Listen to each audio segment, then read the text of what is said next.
Number 10. Tales from the Dark Multiverse, Batman Hush. I actually really love this story, but it's also kinda out there, especially when you consider it has its own sort of theme song and a very creepy tone. In Tales from the Dark Multiverse Hush, Bruce Wayne is the one who becomes a version of the Hush character. It would be more accurate though to say that he becomes a version of Hush and Batman if they were kinda like combined together. Here, Thomas Elliot instead becomes a rich billionaire playboy and also corrupt senator, allying himself with Talia al Ghul. He manages to make it so that Bruce was locked away in Arkham Asylum. Despite feeling slightly guilty about doing this to his childhood friend, overall Elliot is pretty okay with the way Bruce is imprisoned and treated there. However, after faking his death, Bruce Wayne manages to escape Arkham and becomes Elliot's worst nightmare. And just for a fun fact, he doesn't go by Hush in this one though, he's the Silenced. Shh. Get it?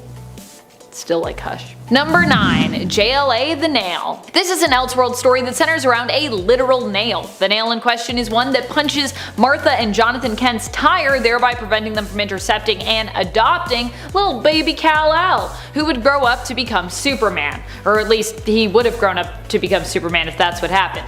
In this world, instead, there is seemingly no Superman. As such, Lex Luthor is successful in making the JLA a band of outlaws. Instead of them being celebrated heroes, they're kind of considered to be somewhat criminal, despite of course their noble intentions. What I will say is at least a lot of this artwork is pretty good. Most of the limited series ends up being kinda dull, save for a few scenes and plot points. The parts that I found the most interesting were one where Selina gets therapy while sexy posing on a desk, another being a fight involving Joker with anti-grav mitts versus Batman, which takes place after Joker has successfully killed Batgirl and Robin. Batman ends up broken as a result of the Joker's actions here.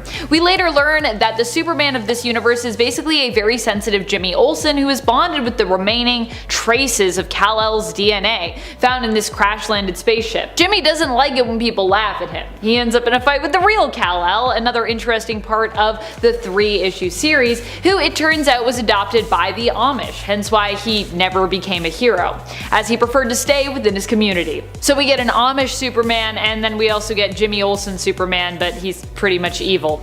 Also, what is that costume he's wearing? Sorry Jimmy, I didn't mean to laugh at you. Sorry. Number 8. The Magic Lantern. So take Shaggy from Scooby-Doo and give him the powers of Green Lantern and you've got the Magic Lantern of Earth 47. When it's groovy, when it's grim, we hum the living guru's hymn. When other lanterns lose their shit, we keep the Magic Lantern lit. I'm sure it's not the only thing that's lit. I wish I could just make this point a bunch of the stoner Green Lantern quotes. Hostility is for squares. Get with the blueprint. Are we groovy? Or do I gotta kick your non-Euclidean alien butts into the galaxy next door? The Magic Lantern is the Green Lantern to the Earth 47 Justice League, known as the Love Syndicate, whose members include Sunshine Superman, Shooting Star instead of Batman, Speed Freak, Brother Power, and the Geek. And they first appeared in Animal Man number 23, and were expanded upon in the Multiversity Guidebook. And every time I see them, I just wanna be a part of it. Number 7. Danny the Street. Yeah, no, I think this is the wildest concept for a hero I have ever heard of. In case you didn't clue in, or for that matter, actually didn't believe it, Danny the Street is a living sentient street who can teleport to any city in the world. He was first introduced in Doom Patrol Volume 2, number 35 in 1990, and his main purpose and drive in this world is to bring happiness to those who inhabit whatever city he is currently at, giving those who have nowhere to go a place to rest their heads. It's nice. He likes to cross-dress and dress himself in nice pink frilly decorations on some of his buildings, including weapon stores. He eventually became the headquarters of Doom Patrol. At one point, he grew to be Danny the World, and then he was deconstructed down to just Danny the Brick, and was even just the humble Danny the Alley at one point. Even saying that sentence makes me feel like, what am I doing with my life? I'm talking about awesome sentient streets. Mom would be proud. Number 6. David Dibble. David Dibble dibble-dabbled in some kind of dubious scientific debauchery which decidedly turned him into Dig Dabby. Turned him into Big Baby, otherwise known as Behemoth. Hailing from Earth 8, where there are characters that seem to be DC's parody for Marvel characters. As part of the Retaliators, genius alternate name for the Avengers, Behemoth is basically the Hulk, turning from a scientist into an extremely strong monster. Only The unfortunately named David Dibble, instead of turning into a green savage beast, turns into a giant blue mega baby. While he used to have a dumbed down intelligence when transformed, he has managed to recover his intelligence over time, just like how Marvel's Green Goliath did the same. The baby part of this is probably the strangest part, but it does reflect how Hulk basically acts like a tantruming toddler when he transforms. Number 5. Etrigan, or Etrigan, or Etrigon, or Etrigan. He could be considered really cool or really weird, honestly. Etrigan rocketed to an Earth of eternal twilight from the doomed planet of Camelot. Who does that sound like? Maybe another hero who rocketed to Earth from another planet that starts with a K? They sound similar because Etrigan is an alternate version of Superman with quote-unquote overnatural abilities. From Earth 13, a planet of the supernatural and occult. Etrigan fights evil in Merlin's name alongside the League of Shadows as the Super Demon. Together, the League of Shadows faced off against an invasion of super vampires. And later, Etrigan became part of the Supermen of the Multiverse, targeted by prophecy, and allies with them to come up with a plan to free the other alternate Supermen. A demon Superman is weird, but he won't be the weirdest alternate Superman to hit this list. Number 4. Yankee Poodle. I think I could effectively choose any one of the characters from the animal universe of Earth-C for this point, but of all the characters a part of the Zoo crew, Ali Kadabra, Captain Carrot, Little Cheese, none really make me say, what? Quite like Yankee Poodle. Gossip journalist Rova Barkett, an anthropomorphic poodle, see what I did there? Would moonlight as Yankee Poodle, a superhero with the powers of magnetic manipulation that for some reason allowed her to shoot semi-solidified electromagnetic blue-colored stars with her right hand, push things away, and generate red and white stripes with her left hand in order to bring things to her. I don't know. If she put these powers together though, she can generate highly destructive magno-blasts. But for me, the best use of her power is she could travel by forming a ramp of stripes in front of her while propelling herself along it by shooting stars behind her. No, I didn't make any of that up. Just so we're clear on that. Number 3. Robert Rogers. This one has got a fun little twist. So, back in 2002, DC teamed up with Stan Lee of Marvel Comics fame, and together they released the Just Imagine series, which is basically, why don't we let Stan Lee come and make a bunch of characters with the ideas of DC characters? It is actually honestly a great idea. One of those characters ended up being Robert Rogers from Just Imagine Shazam #1. And yes, he is Stan Lee's Shazam. When I tell you he is absolutely nothing like the regular Shazam, I ain't kidding. I mean, other than saying Shazam to activate his powers. For starters, he is not a kid. He is actually an agent with Interpol, and he is assigned to the tough agent Carla Noral, who together go to India to hunt down criminal Gunga Khan. Secondly, he is empowered by the wizard Merlin to hunt down Morgana Le Fay. And finally, when he yells the word Shazam, he transforms into a giant, hairy, red-fanged creature with a necklace of bones. Gosh, I love Stan Lee. Number 2. Milkman Man. The DC Universe Wiki says that Milkman Man is an imperfect copy of Superman. Excuse me, DC Wiki? This is an improved copy of Superman. All that calcium, strongest bones you've ever seen, I bet. In JLA/Doom Patrol special, the Doom Patrol has discovered that an interdimensional corporation called Retco has been stealing stories, reconfiguring them, and repackaging them for new markets. Retco has embedded itself into the current continuity, using the radioactive milk of psychic cows to quell the more dangerous impulses of the Justice League and turn them into heroes safe for the masses. That is literally the quote from the official summary. I am not even joking. Milkman Man has all the same powers as the famous Kryptonian superhero, only he's a milkman, and central part of the Community League of Rhode Island, a sinister group of pleasant-spoken normal folks. Please just do yourself the favor of reading this story and trying to figure out what the heck is going on. Number 1. KFC. Okay, it's weird enough that we have Colonel Sanders in the mainline continuity, but after his adversary Colonel Sanders takes the memory of all but the second of KFC's 11 herbs and spices from Sanders' brain, he is visited by Colonel Arla Sanders of Earth 11, who relays some information. 1. Apparently, every Colonel Sanders variant in the multiverse is close with the Flash of that universe, which is weird. Number 2, she remembers a different herb and or spice from the recipe, meaning every alternate Colonel will remember a different herb or spice, which is weirder. And number 3, with the help of her Flash and her cosmic treadmill, they're going across the multiverse to form the multiversal team of Colonel Sanders, which is the weirdest part. There's Colonel Gaslight, Colonel from Kingdom Come, the future Colonel Ladd, Bizarro Colonel, Teen Titans Colonel, Comrade Sanders, and a Wild West Sanders. But my absolute favorite, and one that should make absolutely no sense, and if you really think about it, is kind of sick and twisted, is the anthropomorphic Chicken Sanders from the post-apocalyptic Earth 51, whose second line is literally Bok! Appetite. What the bok? Number 10, Shame of Thrones. Weird, but in a great way. Because for this story, we are heading over to the alternate reality belonging to the Little Marvels. Over in the Infinity comic Giant Size Little Marvels issue number 4, we get a glimpse into Dr. Von Doom's lair and his evil game night, which apparently happens every other Tuesday, according to Magneto. However, the whole issue consists of a tangent where the invited villains complain that Doom is the only one who gets to sit in a throne while they game, whereas they're all relegated, to normal seats. Doom argues it is because he's the most accomplished ruler among them all, and that he answers to no one. However, his mom has something to say about that. Vicky? Number 9. What if Sergeant Fury had fought World War II in outer space? I was literally going to just say that to introduce the story, but then of course it's already been said because that's the name of the story. In this comic, we get to see what it would be like if, in addition to the general opposition during World War II, there were also aliens involved, who wanted to, of course, invade Earth. As such, the Howling Commandos take to the stars to fight against German World War II soldiers in addition to alien invaders known as the Baytans. Did I also mention that Nick Fury is still smoking throughout this entire issue, even while he's wearing a space helmet? While some things would change in this scenario, it seems others would remain the same. How do you even smoke in a space helmet? That seems like it would be terrible. Number 8. Prometheus. Heroes and villains with no powers always seem to be some of the most powerful. It's strange. Take Prometheus. After seeing his criminal parents pass at the hands of police, he vows a vendetta on any form of justice. A vendetta that would push him to be able to defeat the whole Justice League single-handedly. He shot the Martian Manhunter with a dart that turned his power against him and set him on fire. He infected Steel's armor with a computer virus which commanded the suit to damage the Watchtower. He hypnotized the Huntress into unconsciousness. He attacked Green Lantern with a neural chaff that rendered his ring useless.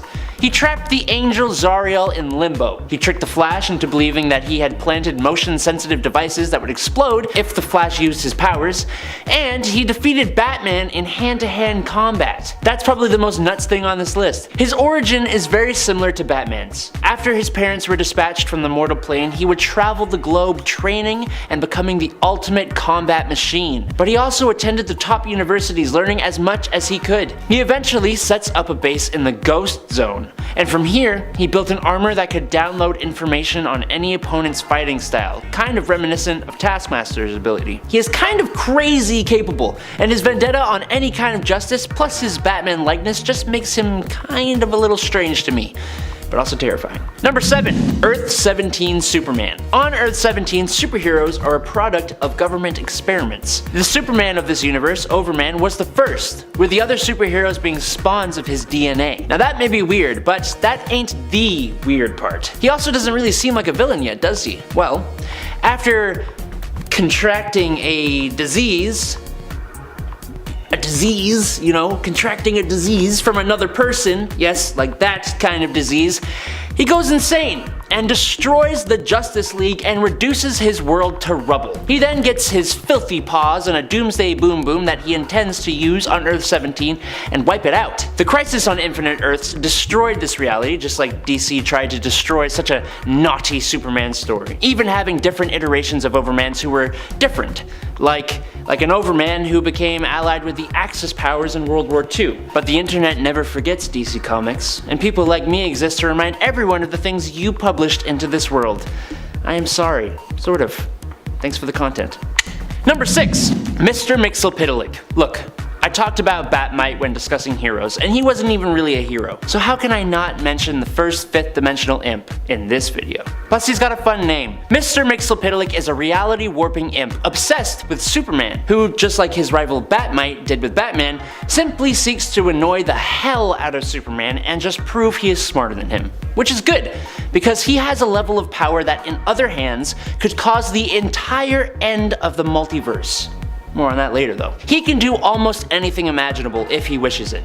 And his only weakness really is being convinced or tricked into saying his name backwards to send him back to the 5th dimension, which, if you're trying to say it correctly, is honestly a superpower in and of itself. Clitopizixum. I got it. Number 5, Emperor Joker. Mr. Mxyzptlk has an extreme level of power, like I said. Also, like I said, if this power fell into the wrong hands, it could be potentially reality ending. Now, what hands could be worse than the psychotic hands of Batman's arch nemesis, the Joker? Well, that's exactly who gets the power in the Emperor Joker storyline. Mr. Mix gets bored and wants to give Joker 1% of his power just to see the tricks Joker is able to pull off. But instead, the Joker tricks Mr. Mxyzptlk into giving him 99.9% of his power instead. Joker uses this power to rewrite all of reality to become his sick, twisted dream world. He eats the whole population of China out of a Chinese food container box. He keeps everyone stuck in a time loop, including Batman, who he introduces to the afterlife over and over every day forever. Oh, and he also turned Flash into a slow-moving Abyss Man. Superman, the Spectre, and Mr. Mxyzptlk, being the only ones who can remember the former world, tried to do something about this all-powerful Joker. But that's just the problem. He is all-powerful. He destroys all of reality, but he can't bring himself to destroy Batman fully. And because of this, he loses control of his power, allowing the Spectre and Mr. Mix to steal it back and fix all of reality. This story it's pretty nuts. Number 4, Condiment King. When the villainous Condiment King came on the scene, it was literally on the scene, as he appeared in the animated Batman TV show from 1992. One of the best, honestly. Condiment King was Buddy Stantler, a comedian who was brainwashed by the Joker into becoming a villain who wields condiment squirters and viciously horrible puns. I knew you'd catch up to me sooner or later. How I've relished this meeting. Come, Batman, let's see if you can cut the mustard. Diabolical stuff like that. The puns get even worse in the comics, with his real name becoming a pun on its own.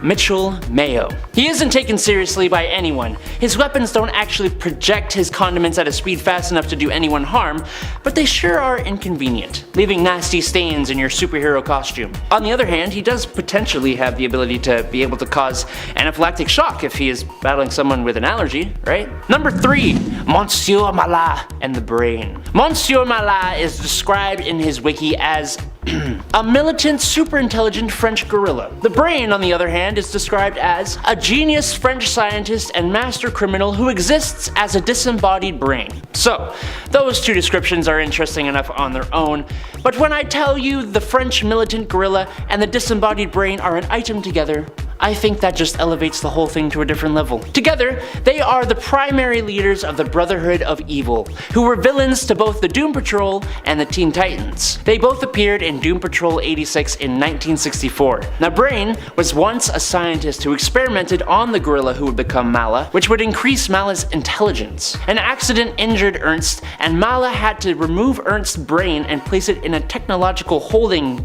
thingamajig to keep him alive and be able to communicate. The two are almost always together, with Mallah carrying around the brain. Hey, look, I don't judge. You find love where you find love, but as a concept for supervillains who lead a team of supervillains, you gotta admit, it's pretty odd to say the least. Number 2, Animal, Vegetable, Mineral Man. Let me repeat that for all those in the back who may not have heard. Animal, Vegetable, Mineral, Man.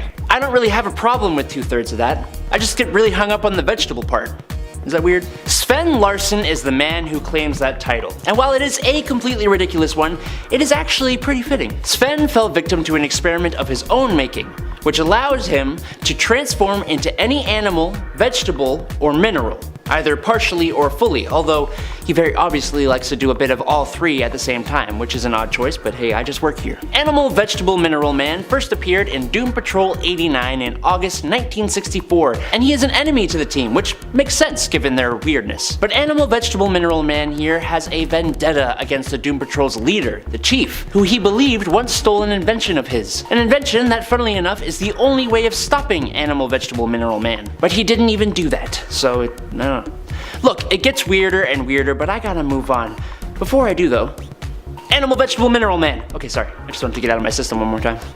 Number 1, Mr. Mind. I think anyone who hasn't heard of this villain before would be forgiven. When you think of the most fearsome villains, specifically the villains of Captain Marvel, otherwise known as Shazam, you may not first think about the 7-inch long sentient worm from Venus known as Mr. Mind. This diabolically evil mind-controlling worm, after the events of Infinite Crisis, would cocoon himself and then emerge as a massive monstrosity capable of manipulating reality, consuming universes, and traveling through time and space. He was described as eating years and events from this universe's history, altering the Earth with every flap of his wings. It took a combined effort from Booster Gold, Supernova, and Skeets to defeat Mr. Mind by trapping him inside Skeets' shell, which was fortified by the Suspendium. Then, Booster Gold threw Skeets through time with the help of Supernova to the day he was first discovered on Earth by Dr. Sivana, and then he is trapped in a time loop forever. So they didn't even actually end up ending him. They just trapped him. This all-powerful mind-controlling 7-inch long worm. Number 10. Undead Brother Voodoo. This version of Brother Voodoo hails from Earth 666, ooh spooky, where he is part of the Undead Avengers team. While still technically a hero, he's also still technically a monster. The Avengers of Earth 666 are all considered members of the Undead, with each of them technically being some kind of monster, some version of undead, if you will. Jericho Drum in this universe appears to be some kind of poltergeist-like ghost from his appearance here. I don't know if he's specifically a poltergeist, I just think of him that way because of his glowiness. I don't know, it reminds me of the movie Poltergeist. This team, including the ghostly Brother Voodoo, make their first appearance in issue number 33 of the Secret Avengers series, where they tangle with Secret Avengers members Captain Britain and Clint Barton's Hawkeye of Earth 616. Number 9. Groot. Before he was the mainstay lovable space ent in Guardians of the Galaxy with a raccoon-shaped compatriot, Groot was actually an evil, monstrous tree. He first appeared in Tales to Astonish number 13 in 1960. The tagline in the comic itself was, quote, "Where Groot walks, death follows." He was also entirely obscure before being thrust into the pop culture fandom when Marvel decided to turn their C-list team, Guardians of the Galaxy, into a phenomenally massive success. He was originally a throwaway monster, and his original comic, before 2012, was worth $2,868, which isn't small by any means, but after the movies premiered, it was worth $19,000. In the comic, Groot belongs to a species called Floral Colossus, although they're also just called Groots too. During his early life, the Floral Colossi rule over Planet X, and Groot was an outcast amongst his people. He became friends with the inferior species called the Undergrowth, a fungi-like species also on the planet. Groot is eventually forced to flee his homeworld after he kills another Colossus while defending an Undergrowth. Before the movies, Groot also appeared in 2 other comics, one being The Incredible Hulk, where he more so resembles his original appearance rather than the huggable tree we know today. The Hulk comic released in 1976, and then lastly he was in Annihilation Conquest number 6 in 2008. It was the first appearance of Groot as his modern rendition, smaller, skinnier, a bit more approachable than the Godzilla-style tree we knew before. He also joined the Guardians of the Galaxy lineup in this comic alongside Star-Lord, Drax the Destroyer, and Rocket Raccoon. Number 8. The Final Showdown. Mutant X really had a whole series, but for the purpose of this list, we're just going to focus on one of its story arcs that takes place in the alternate reality of Earth 1298, as it was a 32 issue series, so I mean a lot happened. The basic idea here though is that instead of X Factor, we have a non-government or corporate mutant team known as the Six. Havoc in this reality ends up with Madeline Pryor, and the two of them have a child together named Scott. Yeah, it's a little different than 616. Here Maddie does become the Goblin Queen, but like how we have the Phoenix Force, she becomes infected with the Goblin Force and its influence, turning her dark. Initially, Maddie is actually known by her hero mantle, Marvel Woman. As such, Havoc and their son Scotty must fight against the Goblin Queen. After a long build-up where no one is able to stop Madeline, it's revealed that Scotty is able to due to his insane level of power. He rids his mom of the Goblin influence, but also banishes her in the process. Don't worry though, just like in main continuity, Maddie would return here as well. I believe she gets banished to like the center of the earth. It's a weird place, but it's a pretty good place, I would say. Mutant X, should you read it?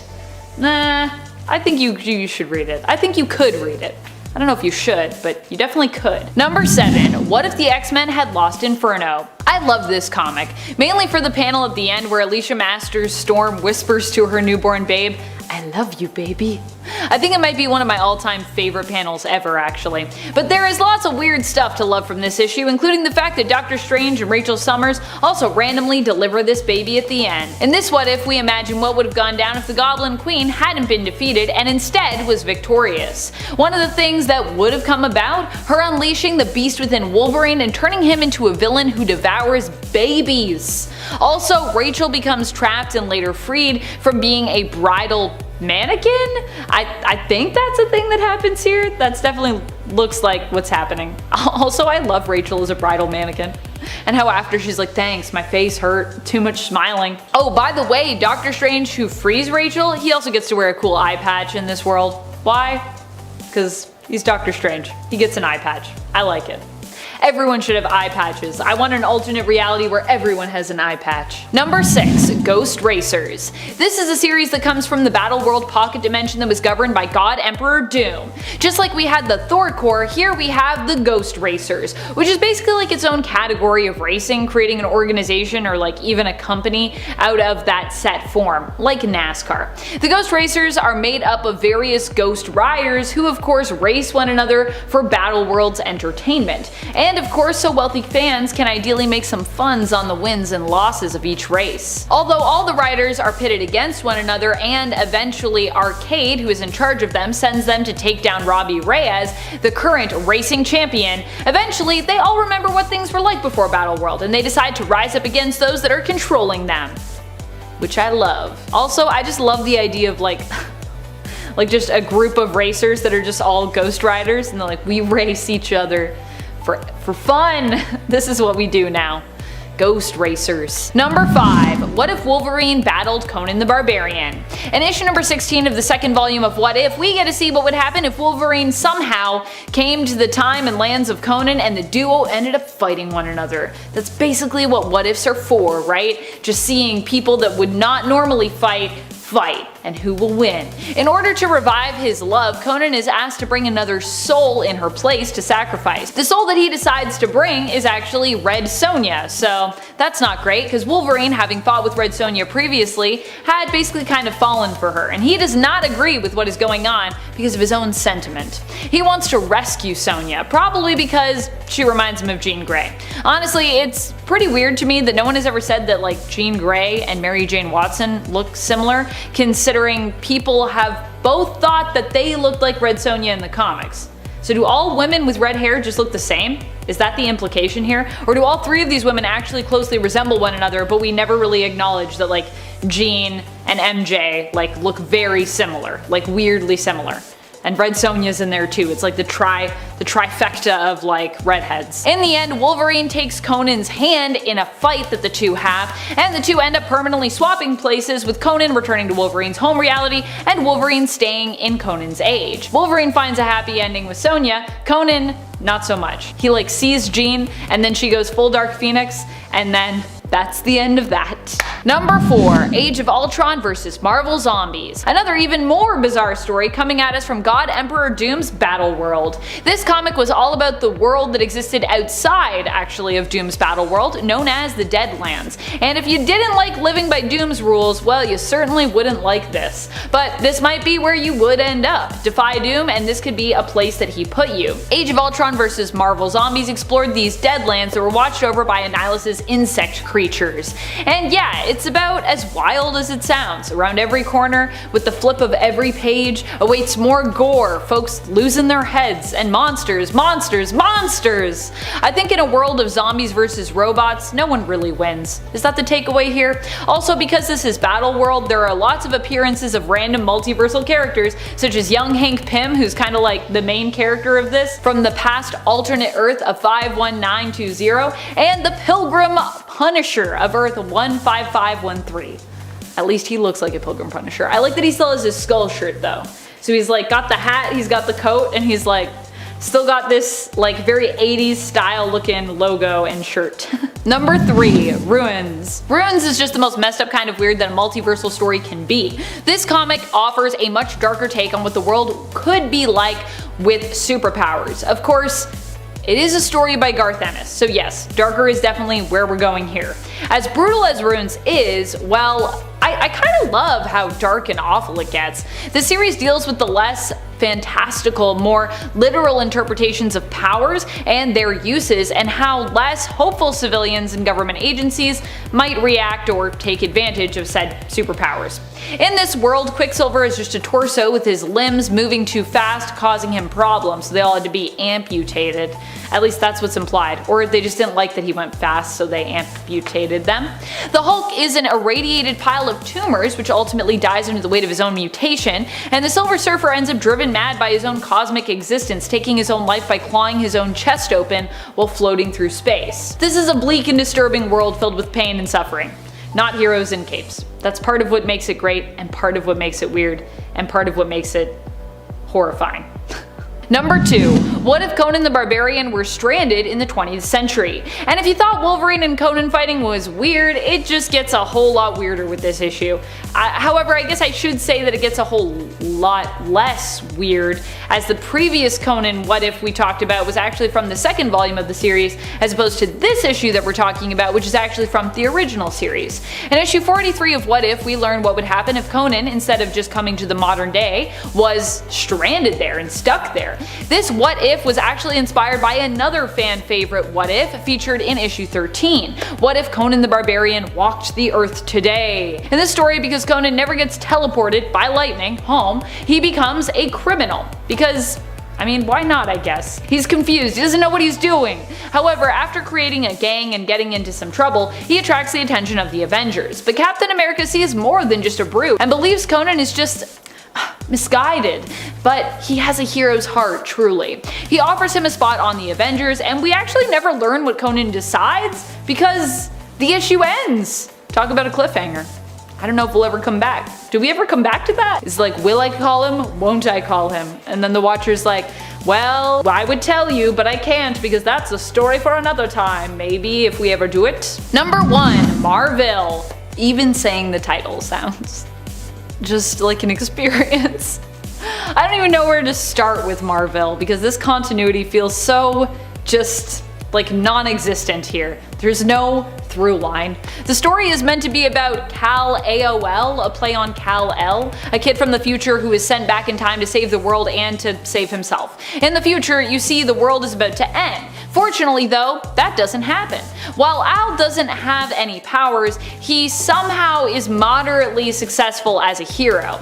After the world doesn't end, his parents send the time machine they originally sent him through back in time to pick him up. But Al decided to travel back in time to the beginning instead. There he meets maybe God, and also learns that Wolverine evolved from an otter and dinosaurs can talk. With every issue in this story, you ask yourself, how can it get any weirder? And then it somehow does that. Also, what's up with these covers? They're almost completely unrelated to the plot of the comics. I guess sexy ladies sell comics, and so who needs a plot was the thought process with Marvel. At least with the covers. And maybe with the inside of it as well, because I don't really know what the plot is about. Number 10. The Wonder Twins. Oh, super friends. Sometimes you just introduce characters that are only a good idea in a kids show. Jaina and Zan are alien twin sister and brother from the planet Exor, who have these super cool sounding power rings that activate when they fist bump and say Wonder Twins power activate. It sounds so cool, and it sorta is. Jaina can turn into any animal she chooses with her power. That's neat, but it's not as spectacular for Zan, who can only turn into water in one of its forms. He can turn into H2O, steam, or ice. Honestly, I could see it being used in some pretty cool ways, which is why they are so high up on this list, but still rather unique. Number 9. Doll Man. Alright, so we take the G.I. Joe toy and Jada Pinkett Smith and we will make them superheroes. With the power to shrink down to 6 inches tall while retaining the strength of a full-grown man, Daryl Dane, Doll Man, with his partner Martha Roberts, Doll Girl, is a founding member of the Freedom Fighters. He would fight crime during the 1940s and in World War II. That was when he first appeared in All-Star Squadron number 60 in August of 1986. More recently, the power of size manipulation had a psychological effect on him, causing causing him to be confined to a mental institution and then trapped in his 6-inch size with other soldiers of similar height in a miniature world. Until, get this, they fuse together as a mega monster form which just looks and sounds terrifying. Anyone ever seen Toy Soldiers? I loved that movie back in the day. I am Archer, emissary of the Gorgonites. No, I'm Adam, emissary of Top 10 Nerd. And if you're enjoying this video so far, don't forget to smack that like button. It helps us know that you like us, right? I don't know.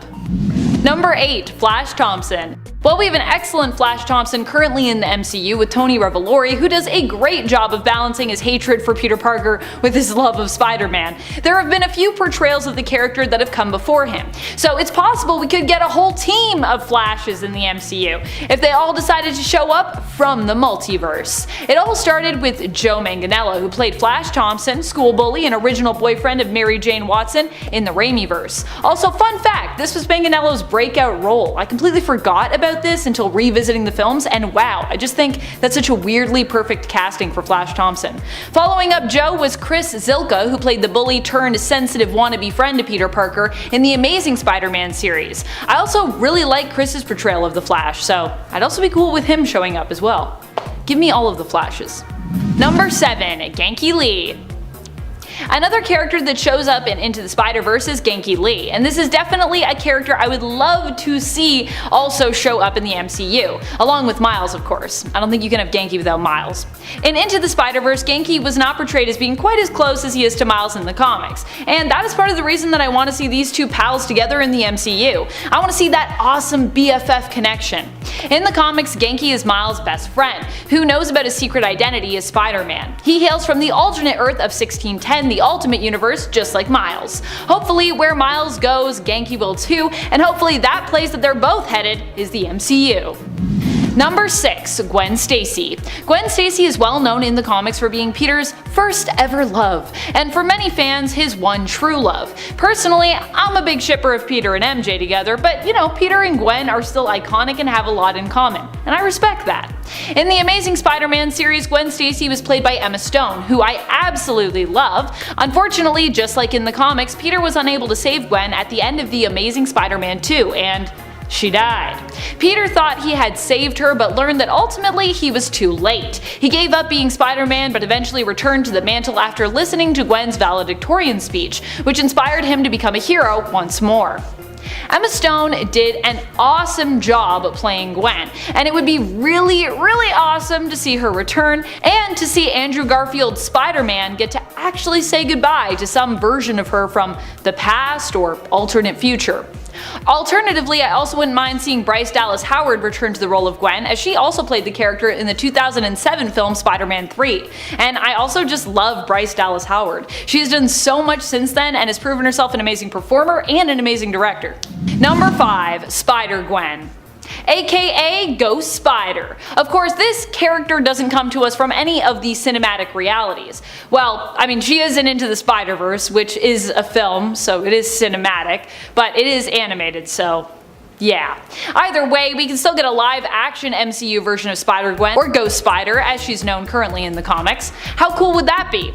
Perhaps even someone who has played her before would be up for suiting up and rising to the challenge to take on Gwen as a superhero. Or perhaps we could even see a new performer take on the role and show up as a new character in the MCU, but a familiar character for those fans of Into the Spider-Verse or of the comics. Number 4. MJ. Alternate MJ in this sense. For this one, I am talking about the return of the great Kirsten Dunst as Mary Jane Watson, Peter's next door neighbor, high school crush, and true love. I love Zendaya as MJ, but that doesn't mean we can't have some alternates show up as well when the multiverse starts to open up, and I think that is where we're headed here. If that happens, then we could all of the sudden be seeing different MJs appearing. Who knows, maybe we'll even see Shailene Woodley's performance, as she apparently had her portrayal of the character cut from The Amazing Spider-Man 2. Number 3. Dr. Octopus. Doc Ock appears in 2004 in the second Spider-Man film to come out of the Raimiverse, Spider-Man 2. There he was played by Alfred Molina. Although we haven't gotten the film yet, Molina appears to be reprising the role of Doc Ock and will appear in the MCU in Spider-Man No Way Home. He's spotted in the trailer, and aside from that, he has been rumored to be making a return almost since day one with this movie. Molina did himself confirm his return in an interview with Variety, and Zendaya, who plays MJ in the MCU, has also confirmed his return in an interview. We'll have to wait to see him show up in the MCU and see on what level he's returning. Will he still be a villain, and how did he escape the river he supposedly drowns in at the end of Spider-Man 2? Number 2. Venom.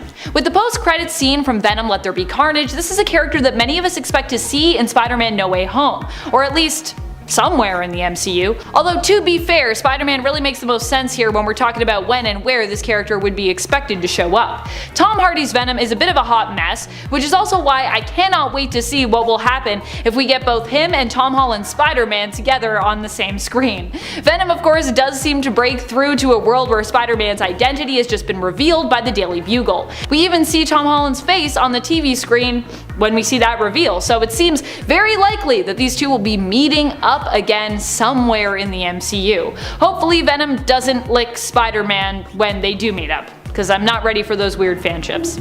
Number 1. Norman Osborn. Obviously, Willem Dafoe's version of Green Goblin is still something all of us remember with extreme fondness. No matter how you feel about the Raimiverse, you probably still love Willem Dafoe and his portrayal of Norman Osborn. Will Norman be coming to the MCU? It seems super likely just based on all the teases that we've gotten. Will he be played by Willem Dafoe? It's what many of us are expecting as the multiverse gets cracked wide open, likely as a result of Doctor Strange's spell backfiring, possibly because he was so distracted by Peter's constant rechanging of the parameters of that spell he was attempting to cast, which would of course warp reality. Green Goblin is one of the most iconic Spider-Man villains out there, if not the most iconic. I would say the most iconic, but some people might disagree. So it'd be really awesome to see him return in the current film franchise. Who are your favorite alternate Spider-Man characters? Which characters from the Spider-Verse would you like to see enter the MCU? Would you also like to see a bunch of alternate Mays? Madam Web Aunt May, anyone? Let us know your thoughts in the comments below. Alright, number 10. Batmite. If you've heard of the extremely weirdly named Mr. Mxyzptlk, then you have a small understanding of the reality warping imps who inhabit the 5th dimension. This Batman megafan is basically a small childlike imp who wears a loosely fitting homemade batsuit with a black lightning bolt symbol. But don't let his goofy looks trick you. He has nearly limitless magical abilities. He's not technically a hero, but he's also definitely not strictly a villain. A being of this level of power can't really be either because there's no way it would lose in whatever it wanted to do. He idolizes Batman and just wants to see him in action. So when Batman gets angry with him for being a nuisance, he usually sets things straight and just leaves, which is honestly kind of adorable. Number 9. Dino Cop. We have a few anthropomorphized characters on this list, but none of the others are dinosaurs. Dino Cop is from Earth 41, which is an Earth containing characters who are all pastiches of heroes from Image Comics. He is Rex Stegman, a humanoid dinosaur-like character who is also a police officer, supposed to be the DC equivalent to Savage Dragon. He is absolutely dedicated to preserving the peace in his undinosaur blue-collar worker way. He teams up with another superhero from Earth 41, Spore, who is supposed to be like Spawn, but more planty. I don't think his powers really matter too much when we talk about the weirdness of this character, but they are super strength. That's kind of it. He has increased stamina and is kind of pretty intelligent, but you know, nothing super. I think a dinosaur man hybrid police officer is weird enough to make this list on his own, so there you go. Number 8. Ultimate Hulk. Let's be real, when I think of multiversal monster versions of the Hulk, I often think of Ultimate Hulk of Earth 1610, aka the Ultimate Universe. Here Hulk was less a hero and more just, kind of a brute.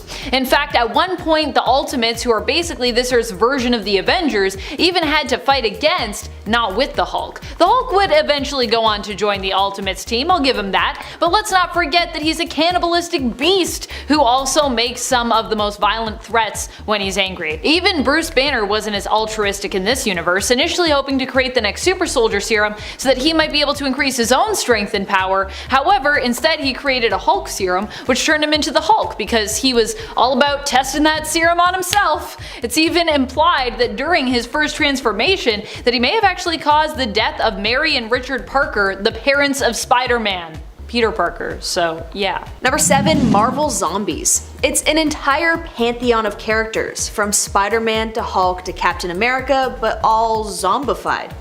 The zombie versions of beloved heroes were first introduced in the pages of Ultimate Fantastic Four and became instant hits. In typical Marvel marketing genius, Marvel spun the zombies into their own book written by none other than Robert Kirkman.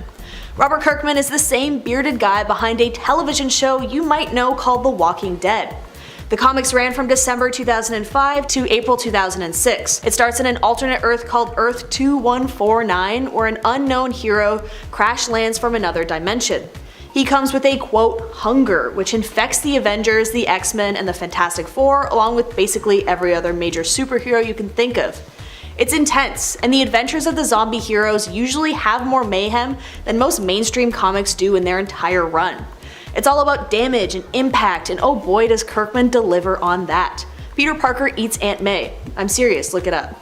After an episode of the Disney Plus series called What If Zombies, there were talks of Disney also creating a spin-off series based on and named after the Marvel Zombies, so keep an eye out. Number 6. The Yeti. This Yeti is relegated to another universe because of the series it appears in, which was intended to be, good for young readers and children, and which was said to exist outside of the main continuity.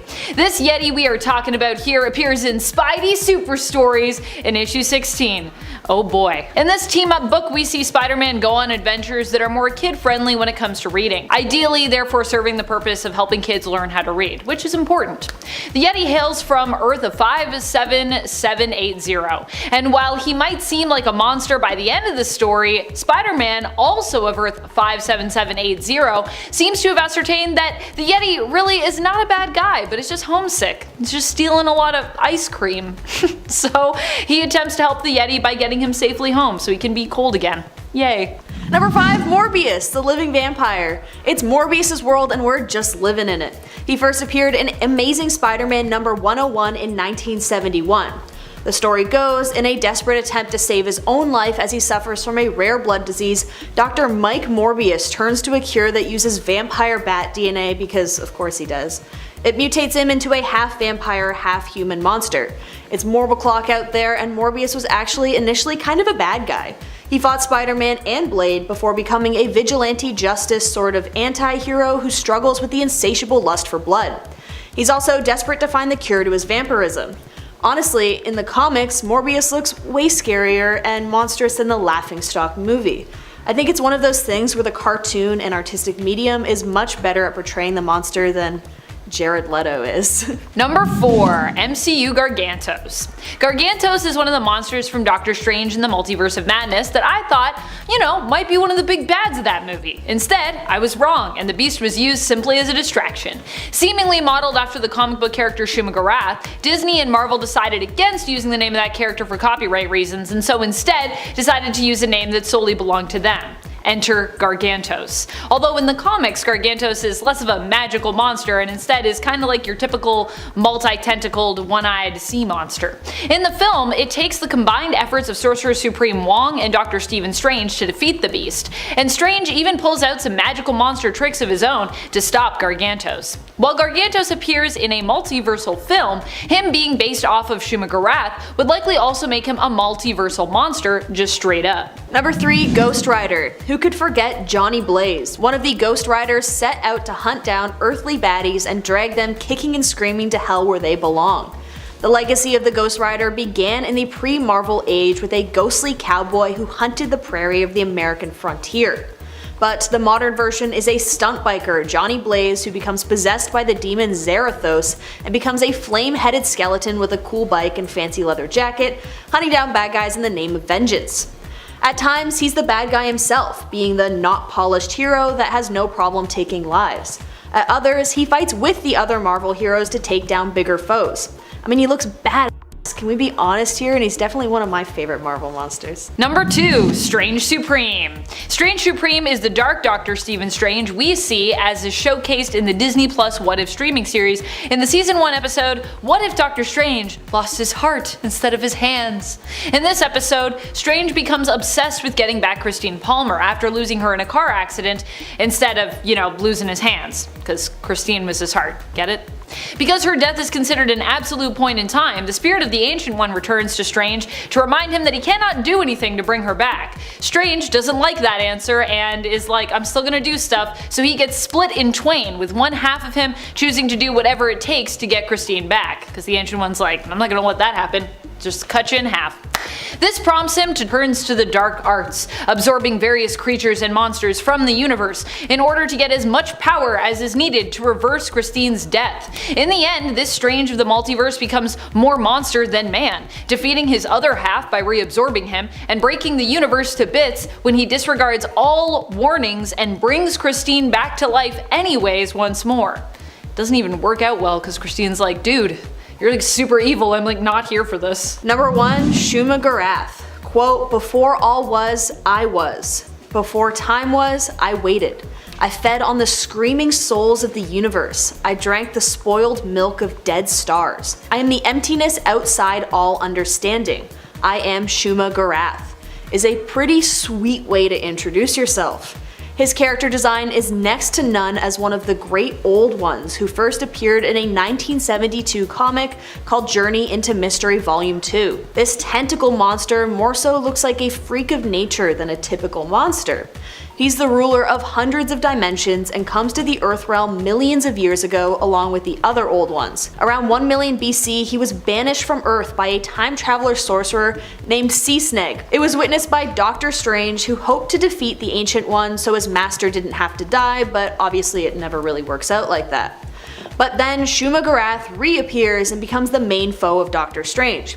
While we can get into his whole villain arc with Doctor Strange, I would prefer to look at the other reality he appeared in with Earth 30847. He became an unlikely savior of Earth, and upon accepting that they thought of him as a hero, he ended up hosting a Japanese game show called the Super Monster Awesome Hour, which honestly, like, vibes. Number 10. Gorgon. If you remember the weirdest DC Multiverse Superheroes video, which you should check out, I talked about a pastiche of the Incredible Hulk in DC Comics called Big Baby from Earth 8. He was part of a team called the Retaliators, who were supposed to be a joke version of the Avengers. This universe also had a team of villains called the Extremists, and on that team was a Dr. Octopus type character named Gorgon. While Gorgon did utilize technological enhancements, I think his octopus likeness comes in the form of his prehensile hair. The hair tentacles he uses and his role as a scientist mixed with his weight and oddly familiar glasses all come together to really evoke a Dr. Octopus likeness, which is just weird enough to make me double take. He is also familiar enough that I can't really put him any higher on this list, so there's that. Number 9. Dex Star.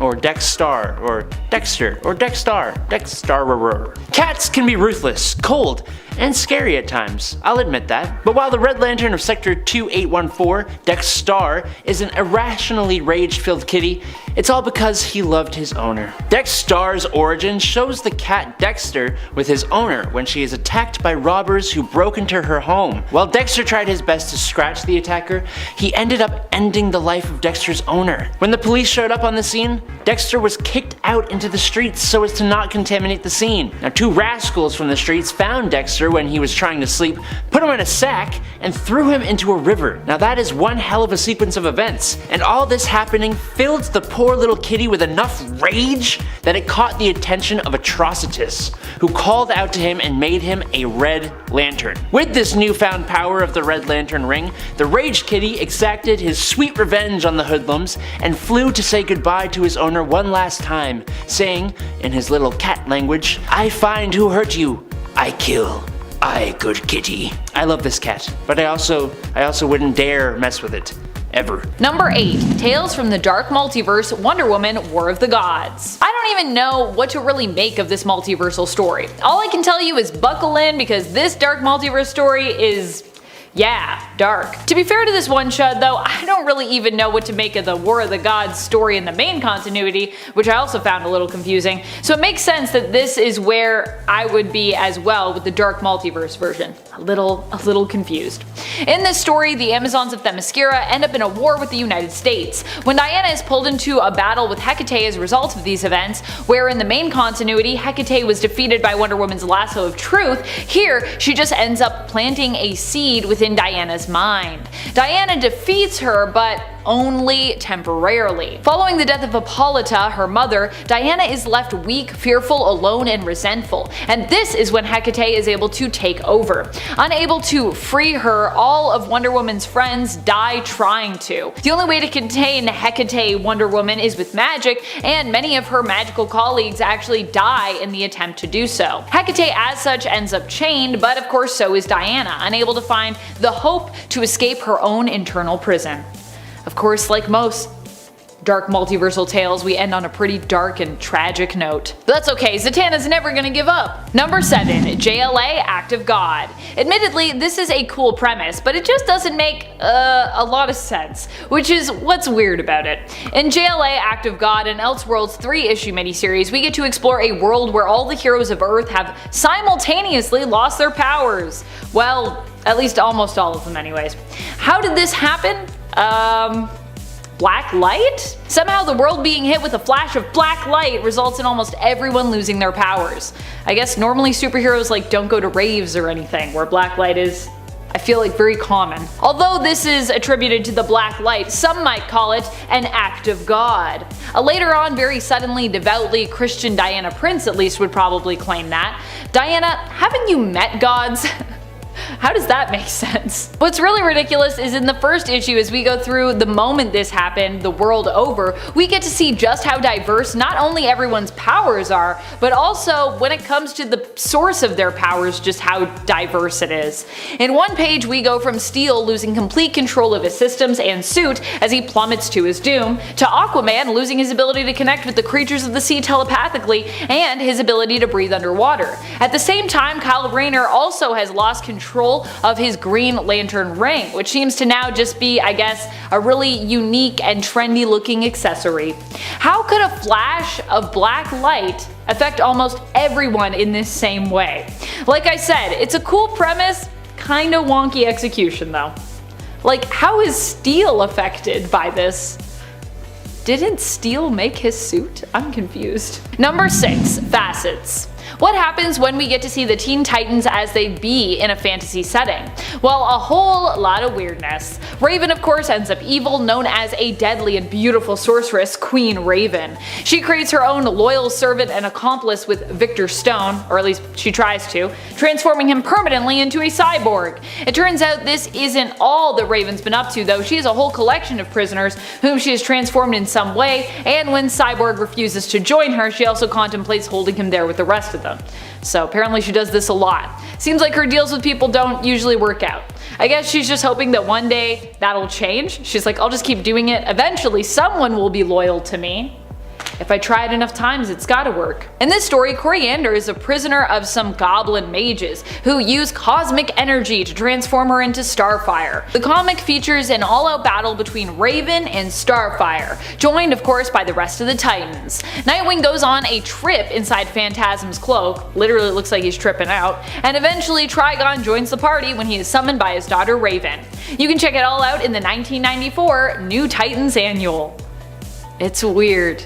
It's definitely weird. Also, some of these outfits are interesting. Number 5. Superman at Earth's End. I don't even know where to begin with this comic. Oh boy. Okay, so Superman here is one of the first iterations of course, the old man heroes to come that we've come to love so much. See, before there was Old Man Logan, there was Old Man Supes. In this Elseworld story, we are in a post-apocalyptic future where machines rule supreme and mutants basically run amok. Also, there is an army of Batmen and vicious biker gangs because, I mean, why not? The year I believe is 2102. So possibly this is what we'll be dealing with in just over 80 years time. Honestly, the way things are going, I could maybe see that being our future.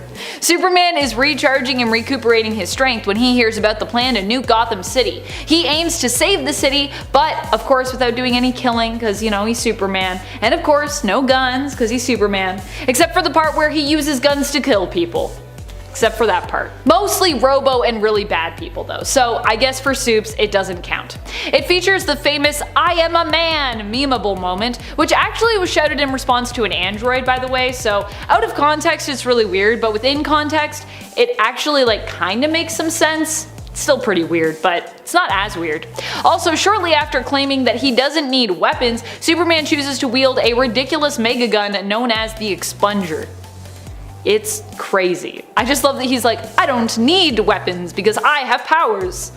I would never do that. And then like flip to like 2 pages later and he's like, look at this giant expunger. I'm gonna use this mega gun. Number 4, All-Star Batman and Robin.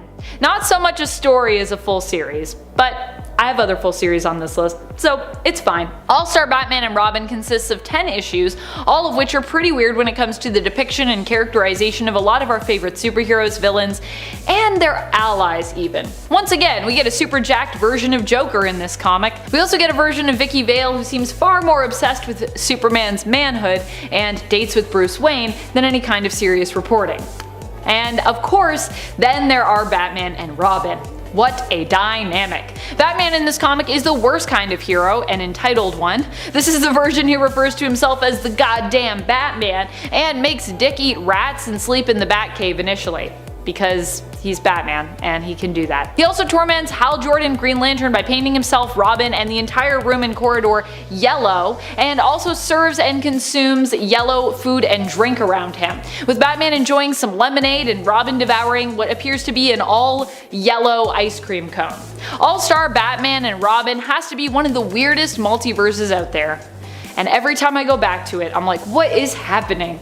What is this characterization? Number 3, JLA created equal. Okay, so All-Star Batman and Robin is the not so great kind of weird, but JLA created equal is just the weird kind of weird. In this 2-part Elseworld story, we get a glimpse into a world where all the men, or almost all the men, were killed off by an unexpected and sudden plague. The only 2 left alive are Superman and Lex Luthor in this reality, and yet for all the powerful women who remain, this book sure manages to still be about the male characters within it.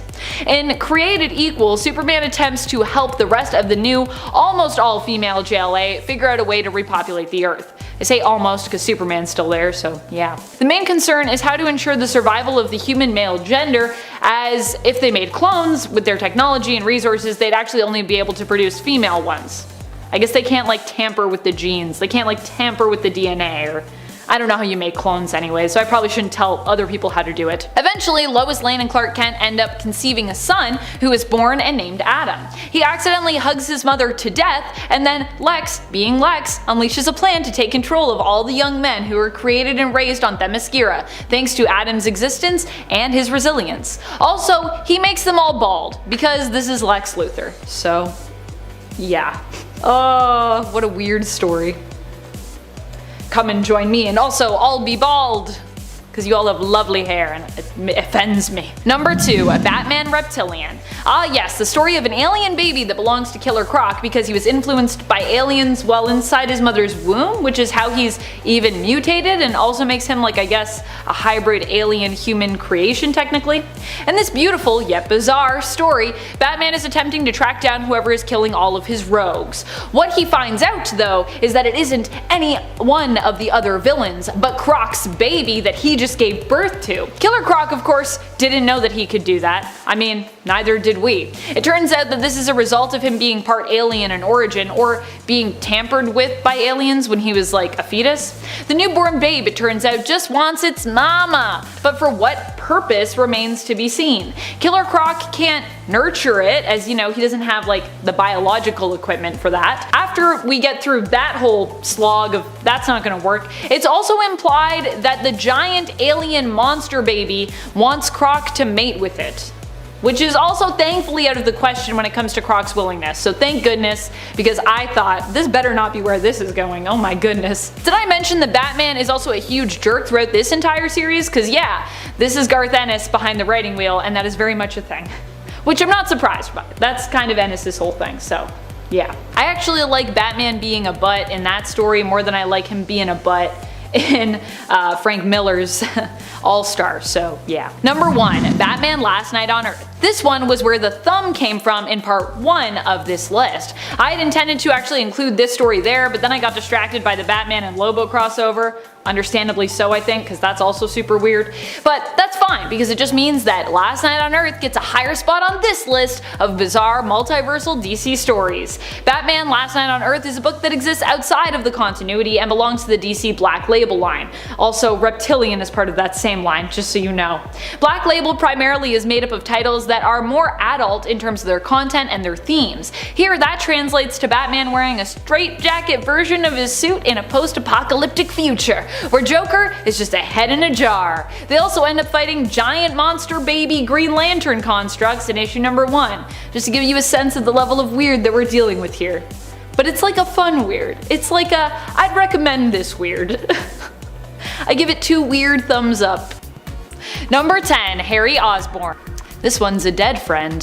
One of Peter's closest friends is Harry Osborn in the comics. Well, he is at least until he turns into a villain himself. Harry ends up dying at the end of Spider-Man 3, sacrificing himself to save Peter and inevitably redeeming himself. Peter forgives Harry for all that he has done, and he and Mary Jane kind of reluctantly get back together and attend Harry's funeral, mourning their former good friend and at one point, kind of villain. I mean, definitely villain. Harry in the Raimiverse is played by James Franco, but Dane DeHaan plays the character in the Amazing Spider-Man series.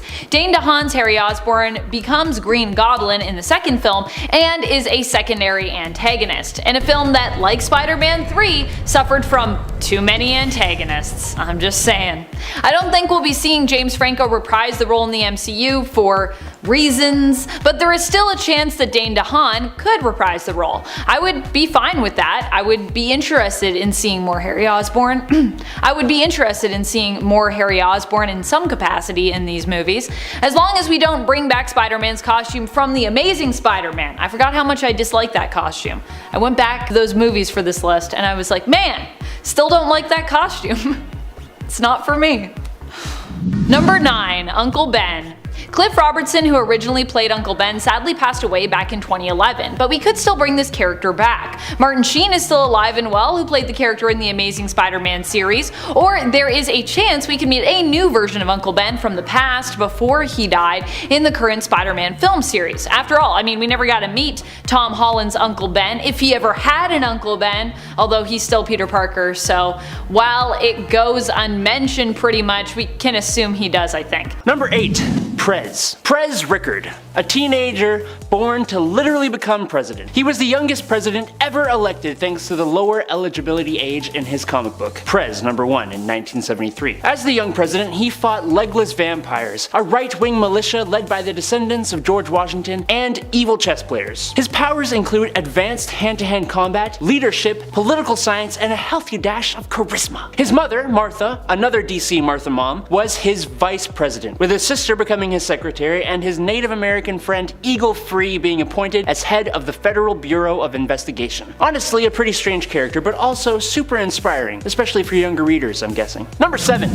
Uncle Sam, the spirit of America, bound to a talisman created by the founding fathers in an occult ritual, who would take physical form by merging with a dying patriot. And he needs you and your money. Pretty please. He lives as long as America does and has taken part in every American conflict. He was the Minuteman in the Revolutionary War. In the Civil War, he split into 2, Johnny Reb and Billy Yank, and in 1870 he officially became the Uncle Sam we all know and recognize. He's fought in World War I and World War II. Unsurprisingly, Uncle Sam's powers are proportionate to the United States' faith in the ideals of liberty and freedom. And that list of powers is long, so of course I will struggle to list them all out for you. Possession, immortality, interdimensional teleportation, invulnerability, limited clairvoyance, super leaping, size alteration, superhuman reflexes, superhuman speed, superhuman stamina, and last but not least, superhuman strength. Oh, and most importantly, he can detect the whereabouts of patriotic objects like the Constitution and the Declaration of Independence. So watch out, Nicolas Cage. Number 6. Canterbury Cricket. After The Flash rewrote history in Flashpoint, this interesting character came to be in Flashpoint The Canterbury Cricket #1 in 2011. Jeremy Cricket, not to be confused with Jiminy Cricket, I'm sure, was a university student and con man until the Amazons attacked the country of England. He takes refuge in the Canterbury Cathedral but was tracked by an Amazonian soldier. He begs for his life from God when boom chicka bow, a flash of light appears caused by boo booms dropped from the Amazon ships. And when the dust settles, Jeremy has become the giant anthropomorphized cricket. Honestly, it's kind of terrifying. He looks like the prawns from District 9. Has anyone seen that movie? Anyways, as the newly dubbed Canterbury Cricket, Jeremy had become a patriotic hero, fighting for England until his last cricket chirp. Truly the best representation of the nation. America gets Uncle Sam, England gets a cricket. Number 5. Flex Mentallo. I mentioned the Doom Patrol in the last video, but we didn't actually talk about any of their members. We honestly should. One member, who I think deserves to make it onto this list, is Flex Mentallo. Flex here has the mysterious and hilarious power of muscle mystery, which allows him to alter reality by flexing different muscles. For example, flexing his scalenus minimus, Flex has the ability to survive in the vacuum of space for an extended amount of time. His other powers include enhanced senses, mind control, precognition, reality alteration, superhuman durability, superhuman strength, and telepathy. He is a close friend of Danny the Street, who was also in the last video, and his reviews on Google note him to be sweet and helpful. He first appeared in Doom Patrol in Volume 2, number 35 in 1990, and I think my favorite piece of art is the one with the title of Hero of the Beach, with someone in the background going, it's Flex Mentallo. Number 4. Dog Welder. Now look, weird isn't always pleasant. Unfortunately, for all of us, Dog Welder is about as bad as he sounds. He's a crime fighter, yes, a do-gooder, who haunts and maims evildoers by welding no longer living dogs to them. Dog Welder is a mysterious and demented member of Section 8, a superhero team, and he first appears in Hitman number 18. He keeps his face hidden behind a welding mask, and we never learn his true identity, but he seems to live in an alleyway that he sets traps for animals in. He also seems to have an endless supply of dogs of the afterlife to stick to people's faces. Even though he is apparently a hero, I think we can all breathe a sigh of relief knowing he met his demise in Section 8's final battle, and we don't need to see him again, ever. Alright,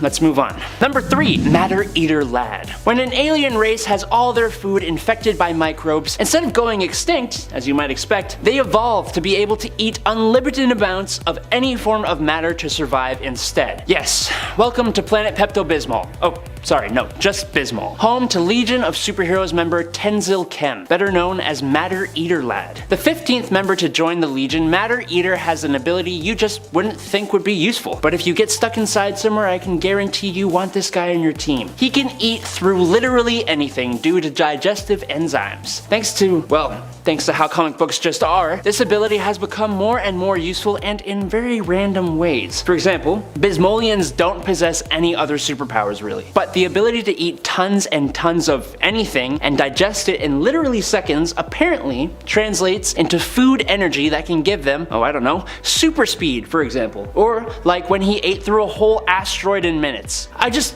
don't want to imagine how his bathroom breaks go. No thanks. Number 2. Liesl Pon. The Green Lantern Corps, actually every Lantern Corps really, has members of all different shapes and sizes. But what utterly baffles me personally is knowing the Green Lanterns have a super intelligent, justice-seeking smallpox virus on their roster. Assigned to Section 119, Liesl wasn't really able to join the other Lanterns in team meetings on the Green Lantern world, for the same reason your boss asks you to stay home if you've got a cold. The Green Lanterns aren't trying to get sick, really. Liesl Pon's partner in Sector 119 was Remus.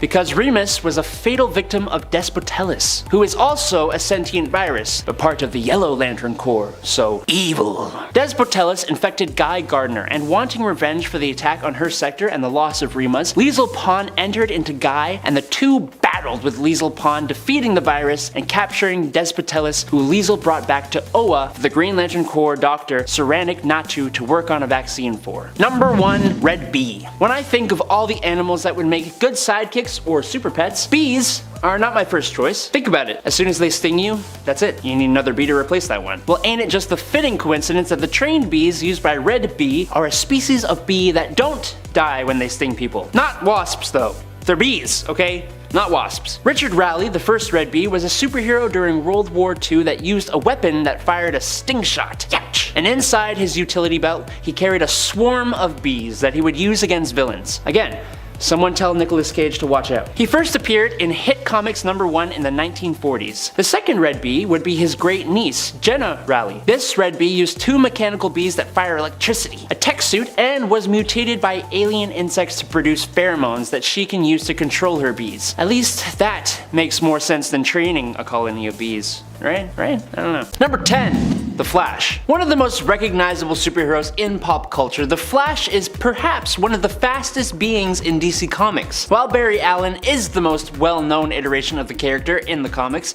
there are many other versions, but Wally West is arguably faster than the former as the Scarlet Speeder. In 2009's The Flash, the Human Race comic series, West's version of the Flash reached something called trans-time velocity, which exceeded any speed theoretically possible in science. As a speedster, the Flash can easily travel well beyond the speed of light, which gives him the ability to time travel. This makes the character one of the most potent DC superheroes who can manipulate time to his advantage if need be. The ability to do this is indeed extremely powerful, but he isn't the hardest hitter nor the most durable. So while he is worth mentioning, he is not really powerful enough to make it any higher compared to others on this list. Number 9. Martian Manhunter. I think it's incredibly easy to overlook Martian Manhunter's incredible capabilities.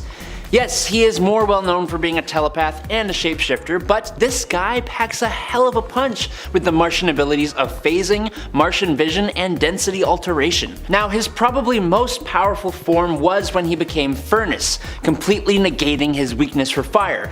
But Furnace was a villain and therefore cannot be on this list. But in DC 1,000,000, we get a John Johns who leads a war against Darkseid and gets him to surrender to the Source Wall, becoming trapped inside of it. The Source Wall in return gave John one wish.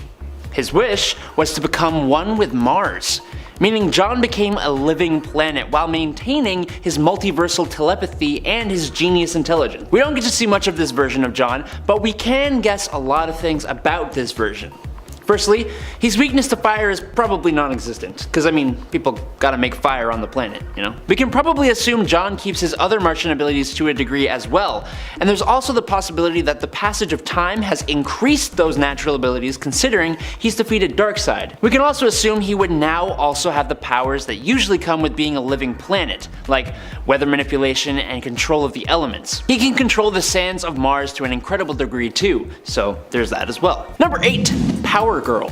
There have been many versions of Supergirl throughout the years.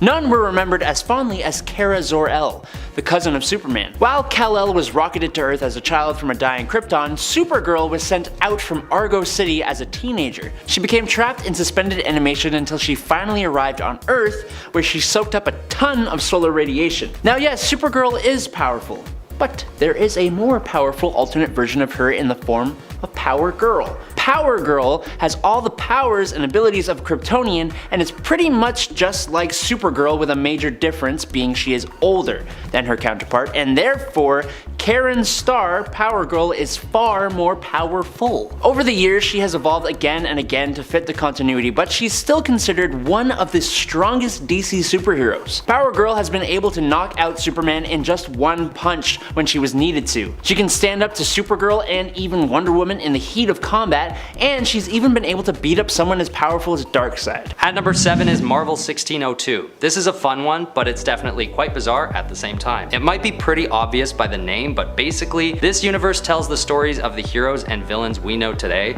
as if they lived in the 1600s. With Count Otto von Doom ruling a medieval Latveria, heroes like Matthew Murdoch, a blind mercenary for hire, and Peter Parquois, an orphan recruited by Sir Nicholas Fury, have to put a stop to him. Another bizarre thing about this world is that mutants aren't seen as superheroes and aren't part of a team called the X-Men, but are instead known as witch breeds, and they are hunted down systematically by anyone who will dare challenge them. It's definitely a fun world to explore, but it sort of gives me the creeps as well. At number 6, we have the Zombieverse. This is one I'm sure many of you are familiar with, as it's become pretty popular over the years. Basically, Earth 2149 is overrun by zombies, and they don't stop short of turning superheroes to the ghoulish side as well as humans. What we end up with is a whole universe with superpowered zombies jumping and flying around, trying to destroy everything in their paths, including their former teammates and lifelong friends. It's a strange place that puts into question the integrity of superpowered beings and sort of tarnishes the dignity of all our favorite heroes all at once. But it's all in good fun in the end, and we get an exciting, gory, and very weird read as a result. At number 5 is the Amalgam Universe. This is a strange one because it outlines the event of a what-if scenario where Marvel and DC characters are mashed into hybrids. In Marvel vs. DC number 3, characters from Marvel's Earth 616 and DC's New Earth morph together, leaving us with some pretty cool, but ultimately just flat out weird characters, like a Superman Captain America mashup and Iron Man getting a power ring turning him into Iron Lantern. And of course, with these newly powered up Amalgam heroes, there also has to be a mashup version of the two different worlds' villains too, right? So we get Thanoside, a very cleverly named mashup of Darkseid and Thanos. What makes this universe so weird is that it's a very rare example of the two comic book companies coming together in unison. And the resulting contents are just as bizarre as this rare partnership is. So there you have it. The Weird World of the Amalgam Universe at number 5. And at number 4 is Weird World. I feel like there's no need to explain why this one ended up on the list given the title. But weirdly enough, Weird World isn't actually that weird, all things considered. Weird enough to make it on this list, but I still feel like they had an opportunity to make a world so weird that they clinched the number 1 spot on this list. But still, it's a weird one. I am tired of saying that word. It's a Marvel universe that features magical creatures like goblins, dragons, and zombies. And there are just perpetual battles going on there between gods representing dark and light. It's hard to tell how it ties in with Marvel superheroes, so in the context of the Marvel multiverse, it's definitely weird and a bit out of place, but it also just seems like a typical medieval fantasy landscape to me. It's almost weirder that this world doesn't really match its name, but I guess weird is weird. At number 3 is the Marvel Apes universe. Featured in the Marvel Apes miniseries, this alternate universe naturally features ape people versions of all the heroes we know and love, and everybody else for that matter. Basically, apes roam the earth, and even the Avengers have changed their name to suit the environment, being widely known as the Ape-Vengers. But if you think that's weird, it gets even more bizarre when we learn that Captain America is secretly a vampire who drinks the blood of his enemies. And then eventually it's further revealed that it was never Captain America in the first place, but a Nazi vampire who shapeshifted into Cap years ago after drinking his blood. I honestly don't know what the writers were thinking with this one, but at least it was able to rank high on this list. That's one thing it's got going for itself. At number 2 is the universe where Aunt May is bitten by the radioactive spider. In a short feature story of What If issue 23, we see what it would be like if Aunt May were to take up the mantle of Spider-Man with web-slinging powers and all. And the result is something so bizarre that I've already covered this universe on at least 3 other lists so far. It just stands out. And not necessarily for the right reasons, always. I think they sort of lose me when Aunt May starts using the dough from a bread loaf she's baking as a weapon, but this is one of the best examples of the fun that writers can have with the concept of a multiverse, where basically anything goes as long as it's set in another universe, which is kind of a blessing and a curse for Marvel all at the same time. At least Spider-May is paired up against Leapfrog, because if she successfully took down any truly reputable villain with her dough lasso, I think I'd have lost a decent chunk of respect for Marvel, if I'm being completely honest. At number 1 is the Larval Earth universe. In this world, all the Marvel heroes and villains alike have evolved into cute and cuddly animals, with characters like Daredevil, Nick Fury,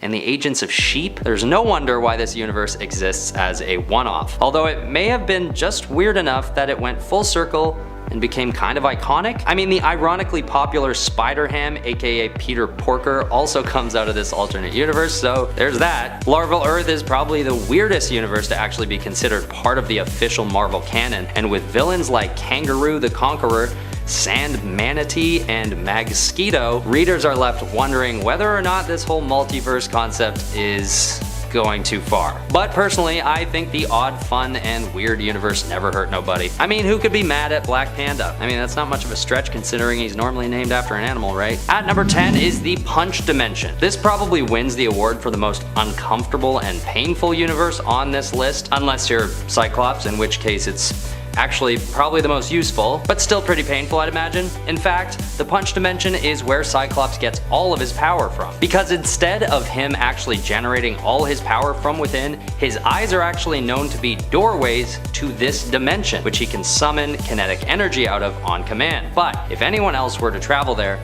they'd probably die immediately. Honestly, Cyclops probably would too. To think that there's just a dimension out there that consists of pure concentrated kinetic energy and nothing else is definitely bizarre, if not terrifying. At number 9 is Marvel Noir. On Earth 90214, all of the most popular heroes get their own retellings through the lens of the 1920s and 1930s era. And although I think this is a really cool idea, some of the characters that get their own noir makeovers just come off as a bit bizarre. A few of them give me that uncanny feeling where I can't tell whether the steampunk aesthetic is really cool for them or just doesn't work as smoothly as others, like the noir Iron Man or the pirate portrayal of Namor. But overall, we do end up with Spider-Man Noir, who has become a well-known alternate version of the hero, especially after being voiced by Nicolas Cage in the Into the Spider-Verse animated film. Don't get me wrong, I actually think this universe is really cool, but it's also very weird, hence why it's made it onto this list. At number 8, we have the Pocket Universe. This one is definitely a bizarre concept that really puts things into perspective on and off the page. Franklin Richards, son of Reed Richards and the Invisible Woman, has some really powerful abilities, and in one instance in particular,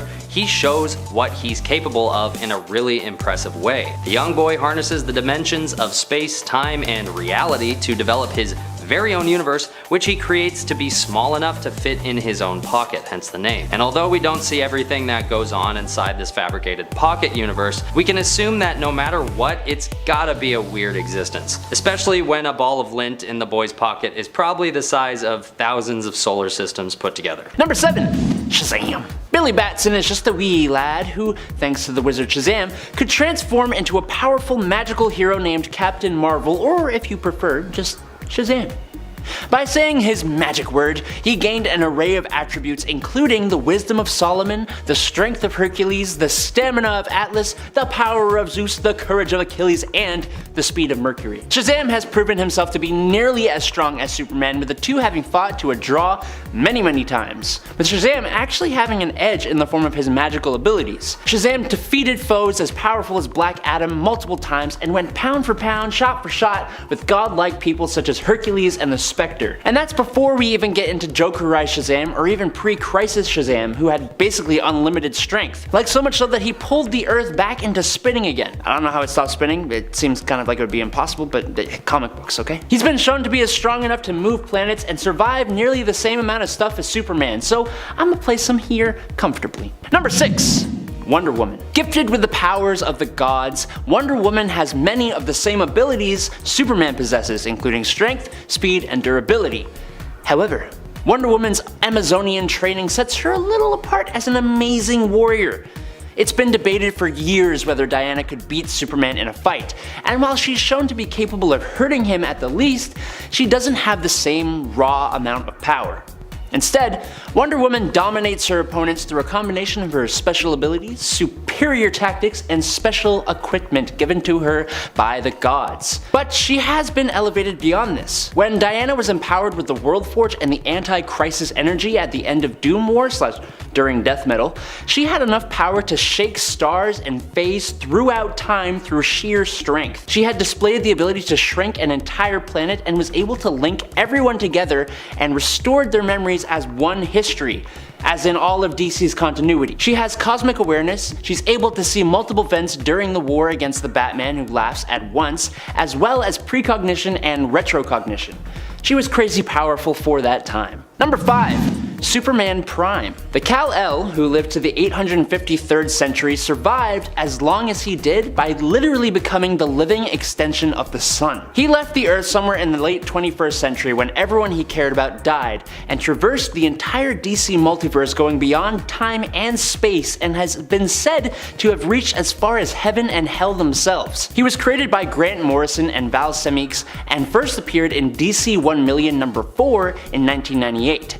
Now, this version of Superman has pretty much all of the same general powers of his normal self, only Superman Prime remained in Earth's sun for 15,000 years, increasing his abilities to immeasurable levels. He is known to dwarf the might of even the massively powerful Kal Kent, who is himself more powerful than the gravitational pull of a collapsing star and is multiple times faster than the speed of light. But he is still kinda just Superman, who can do a hell of a lot by just strengthening the heck out of it. Number 4. Elaine Belloc. Bet you weren't expecting to see this girl here. But Elaine Belloc is the successor to the throne of heaven, and that's quite something in my opinion. Elaine has got the powers of atomic manipulation, magic, immortality, omniscience, omnipotence, and omnipresence. While you may not expect it, she is one of the strongest inhabitants of the DC universe. Compared to other characters on this list, Elaine is a newer addition to the DC canon, as she first appeared in Lucifer #4 in September of 2000. But despite that, she has quickly climbed the ranks of DC's most formidable characters, and that's before she gains even more power after Fenrir the Wolf de-lifes her father, effectively making her the ruler of heaven after the presence departs. Since she isn't really a hero and is more kind of just like both good and bad, she does align good more than not, and I found it kind of hard to find a proper place to put her on this list, so I'm gonna go with 4, and we'll suffer the consequences of my decision. Number 3. Captain Atom. Nathaniel Atom was transformed into Captain Atom in the 60s after being semi-forced to participate in a potentially fatal experiment sitting at ground zero of a nuclear explosion encased in an alien metal. The explosion didn't kill him though. What it did do was bond the alien metal to his flesh, giving him superpowers and throwing him 20 so years forward into the present day. The alien metal gave him incredible abilities such as flight, matter manipulation, energy manipulation, time manipulation, energy absorption, telepathy, spatial manipulation, quantum manipulation, force field creation, time travel, magic, and mind manipulation, and control of the quantum field.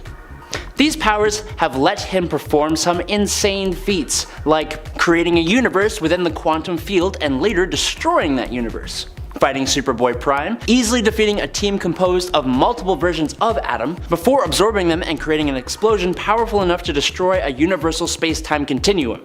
He is truly an insanely strong being, and I would be ashamed to not include him on this list. Number 2. The Spectre.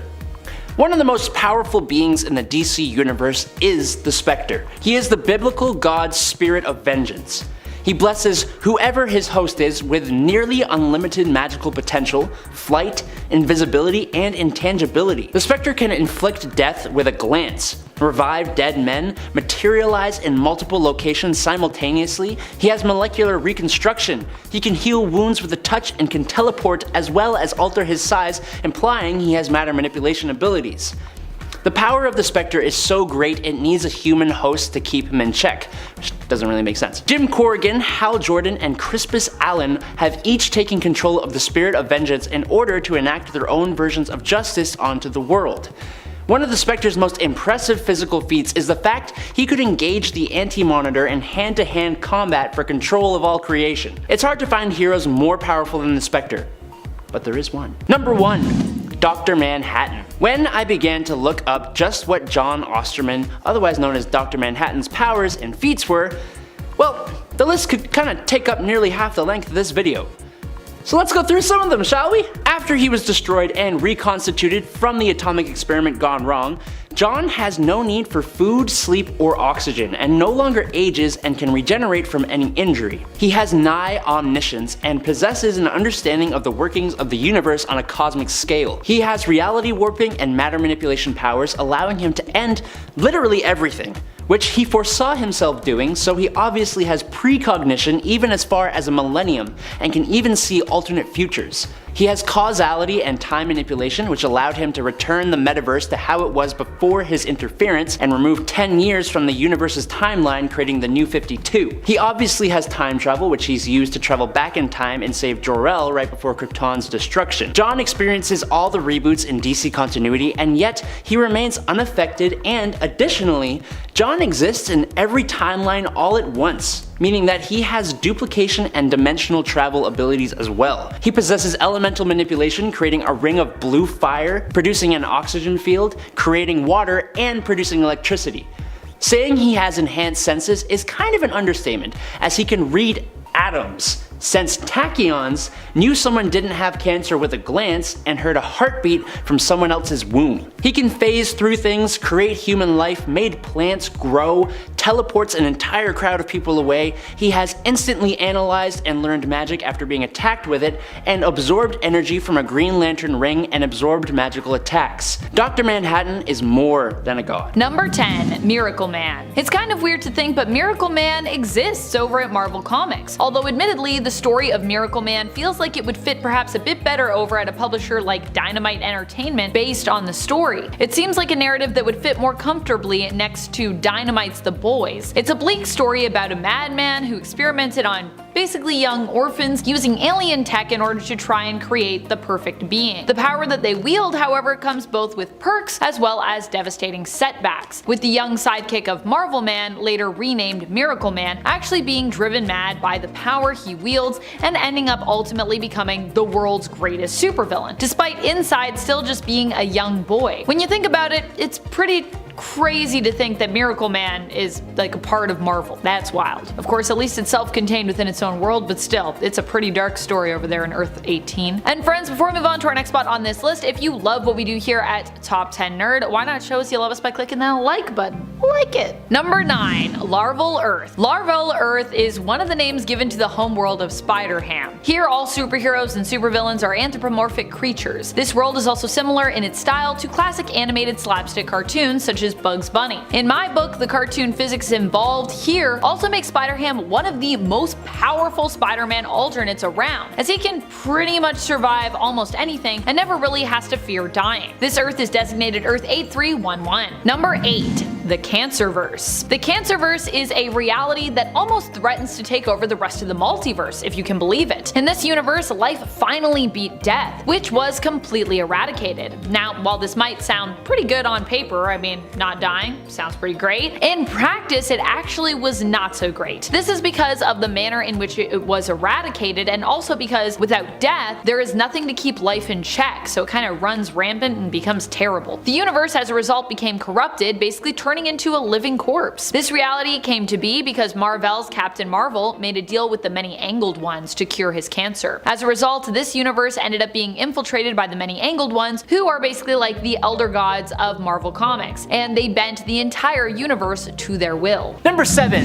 Dawnbreaker. Of all the Dark Knights recently introduced in Dark Knight's Metal, aside from their leader, the Dawnbreaker stands among the others as one of the most creative and possibly terrifying combinations. This blending of Bruce Wayne with Green Lantern, while based on two heroes, is definitely not a good guy. After Bruce Wayne's tragic loss of his parents, the Green Lantern ring comes to him and grants him the powers of a Green Lantern, right there in the alley. Now, if you know Batman, you'll know that he has likely one of the strongest wills on Earth, even though that's not really talked about. So strong in fact that it allows him to overpower the programming of the Green Lantern ring and do things that Green Lanterns are not supposed to do, like using his monstrous hard-like constructs to take down criminals permanently, or like taking out the whole Green Lantern Corps and the Guardians of the Universe. Stuff like that. He is a crazy powerful version of Batman, and I think it would be really cool if someone could put him on the big screen, in a sort of superhero horror movie, or something like that. Number 6. The Drowned. Bryce Wayne was the Batwoman of the Dark Multiverse Earth 11, and this vigilante had a romantic relationship with a certain Sylvester Kyle. When Kyle lost his life to rogue metahumans, it flicked a switch inside of Bryce, and she decided to systematically take down every every single metahuman she could find. The craziest thing is that she did just that, wiping out every single metahuman who walked on land. But Bryce didn't think about the metahumans of the sea. Just 18 months after taking out the last land-based metahuman, Aqua Woman and the Atlanteans revealed themselves and returned to the surface from years of self-imposed exile. While they came in peace, Bryce had such a mistrust of anyone, especially these Atlanteans that were obviously also metahumans. When peace talks devolved to an all-out war, Bryce modified her human form with biochemical augmentations like the ability to control water, breathing underwater, healing faster, and bolstering her muscular, skeletal, and bodily tissue density. She gave herself a kind of dark hydrokinesis which could corrupt those fighting against her into ravenous sea beasts under her command, and designed her own army of hybridized sea creatures called Dead Water. All of which was bolstered up by the trident that she pried from the cold hands of a completely decimated Aqua Woman. She then drowned the world, and it was then that she was contacted by the Batman Who Laughs. Number 5. Cyborg Batman. Yes, there is a Batman-Cyborg hybrid who is part of the Batman Who Laughs Dark Knights, and yes, he is terrifyingly awesome. Murder Machine first appears in Dark Days the Casting in the Dark Multiverse Earth -44. In this world, this evil Batman cyborg comes about after the passing of Alfred Pennyworth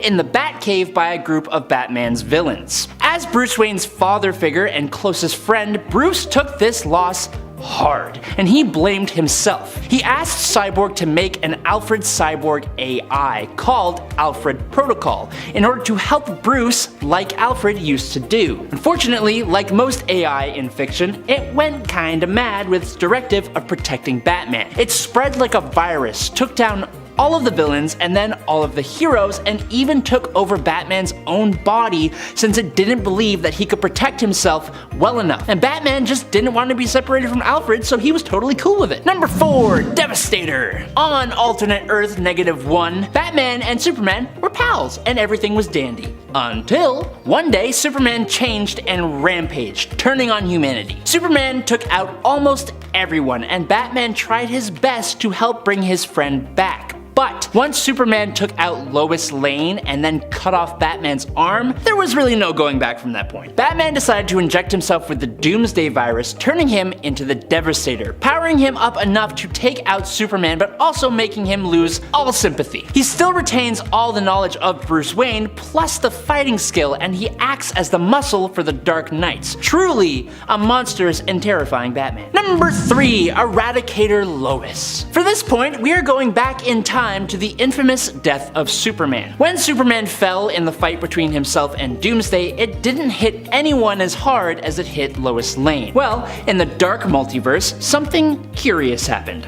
After some time passed and Lois saw the effects of a Superman-less world, she eventually traveled to the Fortress of Solitude to return Superman's cape. What she never expected was for the Kryptonian Eradicator to show up. This defender of Krypton is the reason that Superman does eventually come back, placing Clark in the Kryptonian life matrix that was supposed to revive Superman. In this story though, it takes longer than expected, and so, assuming that the revival was a failure, the Eradicator instead places the powers of Superman into the body of Lois Lane. Unfortunately, this is the Dark Multiverse though, and so this newly superpowered Lois Lane throws almost all caution to the wayside and uses her powers recklessly, saving the day, sure, but with no regard for collateral damage or repercussions. She ends wars, feeds the hungry, destroys the military-industrial complex, all that good stuff, but she also wipes out countless lives, including Batman's, and she's even responsible for the fall of Superman again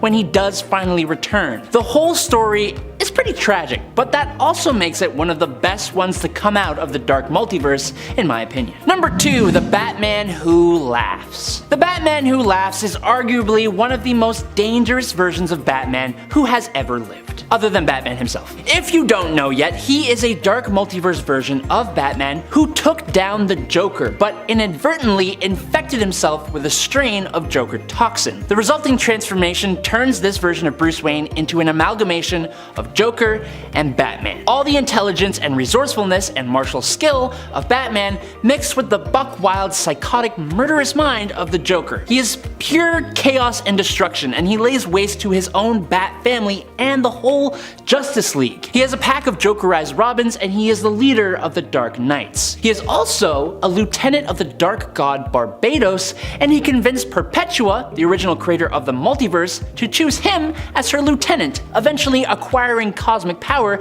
and becoming an even bigger threat than even Perpetua herself. And finally, in at number 1, it's Saint Batman. As some of you may know, when Bane broke the back of Bruce Wayne in the Batman Nightfall storyline, Bruce was briefly replaced as the Dark Knight in favor of John Paul Valley, otherwise known as the somewhat extreme crime fighter Azrael. Eventually, the status quo was returned and Bruce took the mantle of Batman back, but as you know, in the Dark Multiverse, everything can and will happen, and so of course, we see the dark outcome of what would happen if Bruce never got to take back his cowl. In the Dark Multiverse version of Batman Nightfall, John Paul Valley doesn't return the mantle, and instead, believing himself to be the best successor to the Batman name, he defeats Bruce Wayne and the entire Bat family. Over the next 30 years, John Paul, now going by Saint Batman, has destroyed and rebuilt the city of Gotham. He stripped Bruce of his arms and legs and keeps Bruce on life support, just trying to get Bruce to admit that John Paul was the right choice for the role of Batman. Unfortunately, Saint Batman had crossed the wrong people,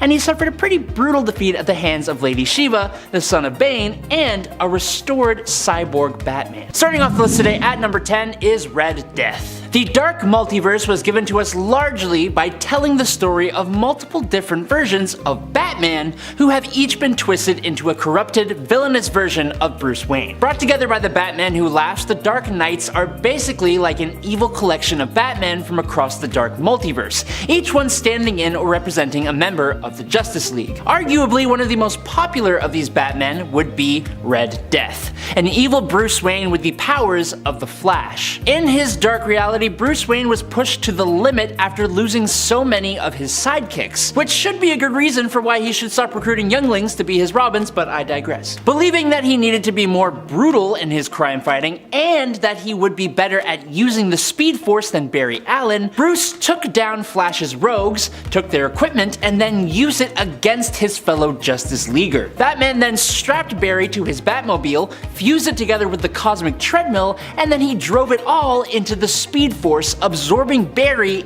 and his powers. Bruce, now empowered with the Speed Force and much more evil than he should be, became the Red Death and joined with the Batman Who Laughs and his Dark Knights. Number 9. Last Son. While the majority of characters given to us from DC's Dark Multiverse are alternates of Batman, thanks to the Batman Who Laughs and his Dark Knights, the Dark Multiverse is a place where everything can go wrong with anyone. Probably the most alarming of the Dark Multiverse alternates would be the dark versions of Superman, and the Last Son, in my mind, stands above the rest. This version of Kal-El came from a dark universe corrupted by the Darkest Night, and instead of crash landing straight on Earth from the destruction of Krypton, Superman's rocket got lost and exposed to the cosmic storm of a black hole. When he finally reached his destination, Earth, the last son of Krypton was burning with the energy of 1,000,000 suns. It sounds super cool, and Last Son looks absolutely amazing, but his whole concept is based on Superman's fear of becoming overcharged by the sun, and his capabilities are through the roof. He's terrifying. Number 8. Robin King. Probably the most depraved, psychotic, and disturbing of the Batman Who Laughs posse would have to be the Robin King. Instead of becoming Batman, this young Bruce Wayne lost his parents just like every other, only it was by his own hand. This Bruce was depraved basically from birth, so much so that it even scared his version of Alfred Pennyworth, who still continued to protect the young Wayne. After the passing of Joe Chill and Bruce's parents, the young fella found that he felt mainly cheer from all that altercation. He was inspired by a robin singing and how the bird is known for taking over the nests of other birds. Under that ideology, he began to put together an arsenal and a utility belt, which he would then use to take out police officer James Gordon and Alfred once they were able to prove that Bruce was responsible for the passing of his own parents. Robin King then stuffed the Flash's mom inside Barry's ring, he took out the Arcane family and obtained the Rot, he somehow somehow managed to take out Swamp Thing, and he got away with it all because everyone thought he was just some kid. This guy even obtained and then modified the anti-life equation, a manhunt consisting of Adam Strange, Balloon Buster, Enemy Ace, Firestorm, Hawkgirl, and Hawkman all fell to this Robin King before he was finally recruited by the Batman Who Laughs, and he even posed some resistance to that guy. All this from an untrained Bruce Wayne. It's too much. Number 7. Mangaverse. There have actually been a few different universes that involve manga, and in fact a few different Marvel mangas that I myself have stumbled upon in bookshops. I really want to read the Deadpool manga if I'm being honest. But for this list we're focusing on Earth 2301, also known as the Mangaverse. The main one, that is. The Mangaverse first appeared in 2002 in Marvel Mangaverse New Dawn issue number 1. Although I actually think there was an earlier version of it that did appear, but I think they kind of reset it and like changed the number a little bit. So yeah, it's been going on since the early 2000s though, which is quite some time. And also, what a time. I feel like that's when I started getting into manga, the early 2000s, so makes sense to me. Number 6. What if World War II was fought in outer space? A classic what if tale, one that imagines what if Sergeant Nick Fury fought World War II all the way up in space. And of course, instead of the fight being just against the Axis and Germany, the Howling Commandos in this issue are also taking on aliens! This alternate reality comes from the 1977 What If series in issue number 14. This is the first volume of What If. In issue number 14, the reality comes to be as the answer to the question, what if Sergeant Nick Fury had fought World War II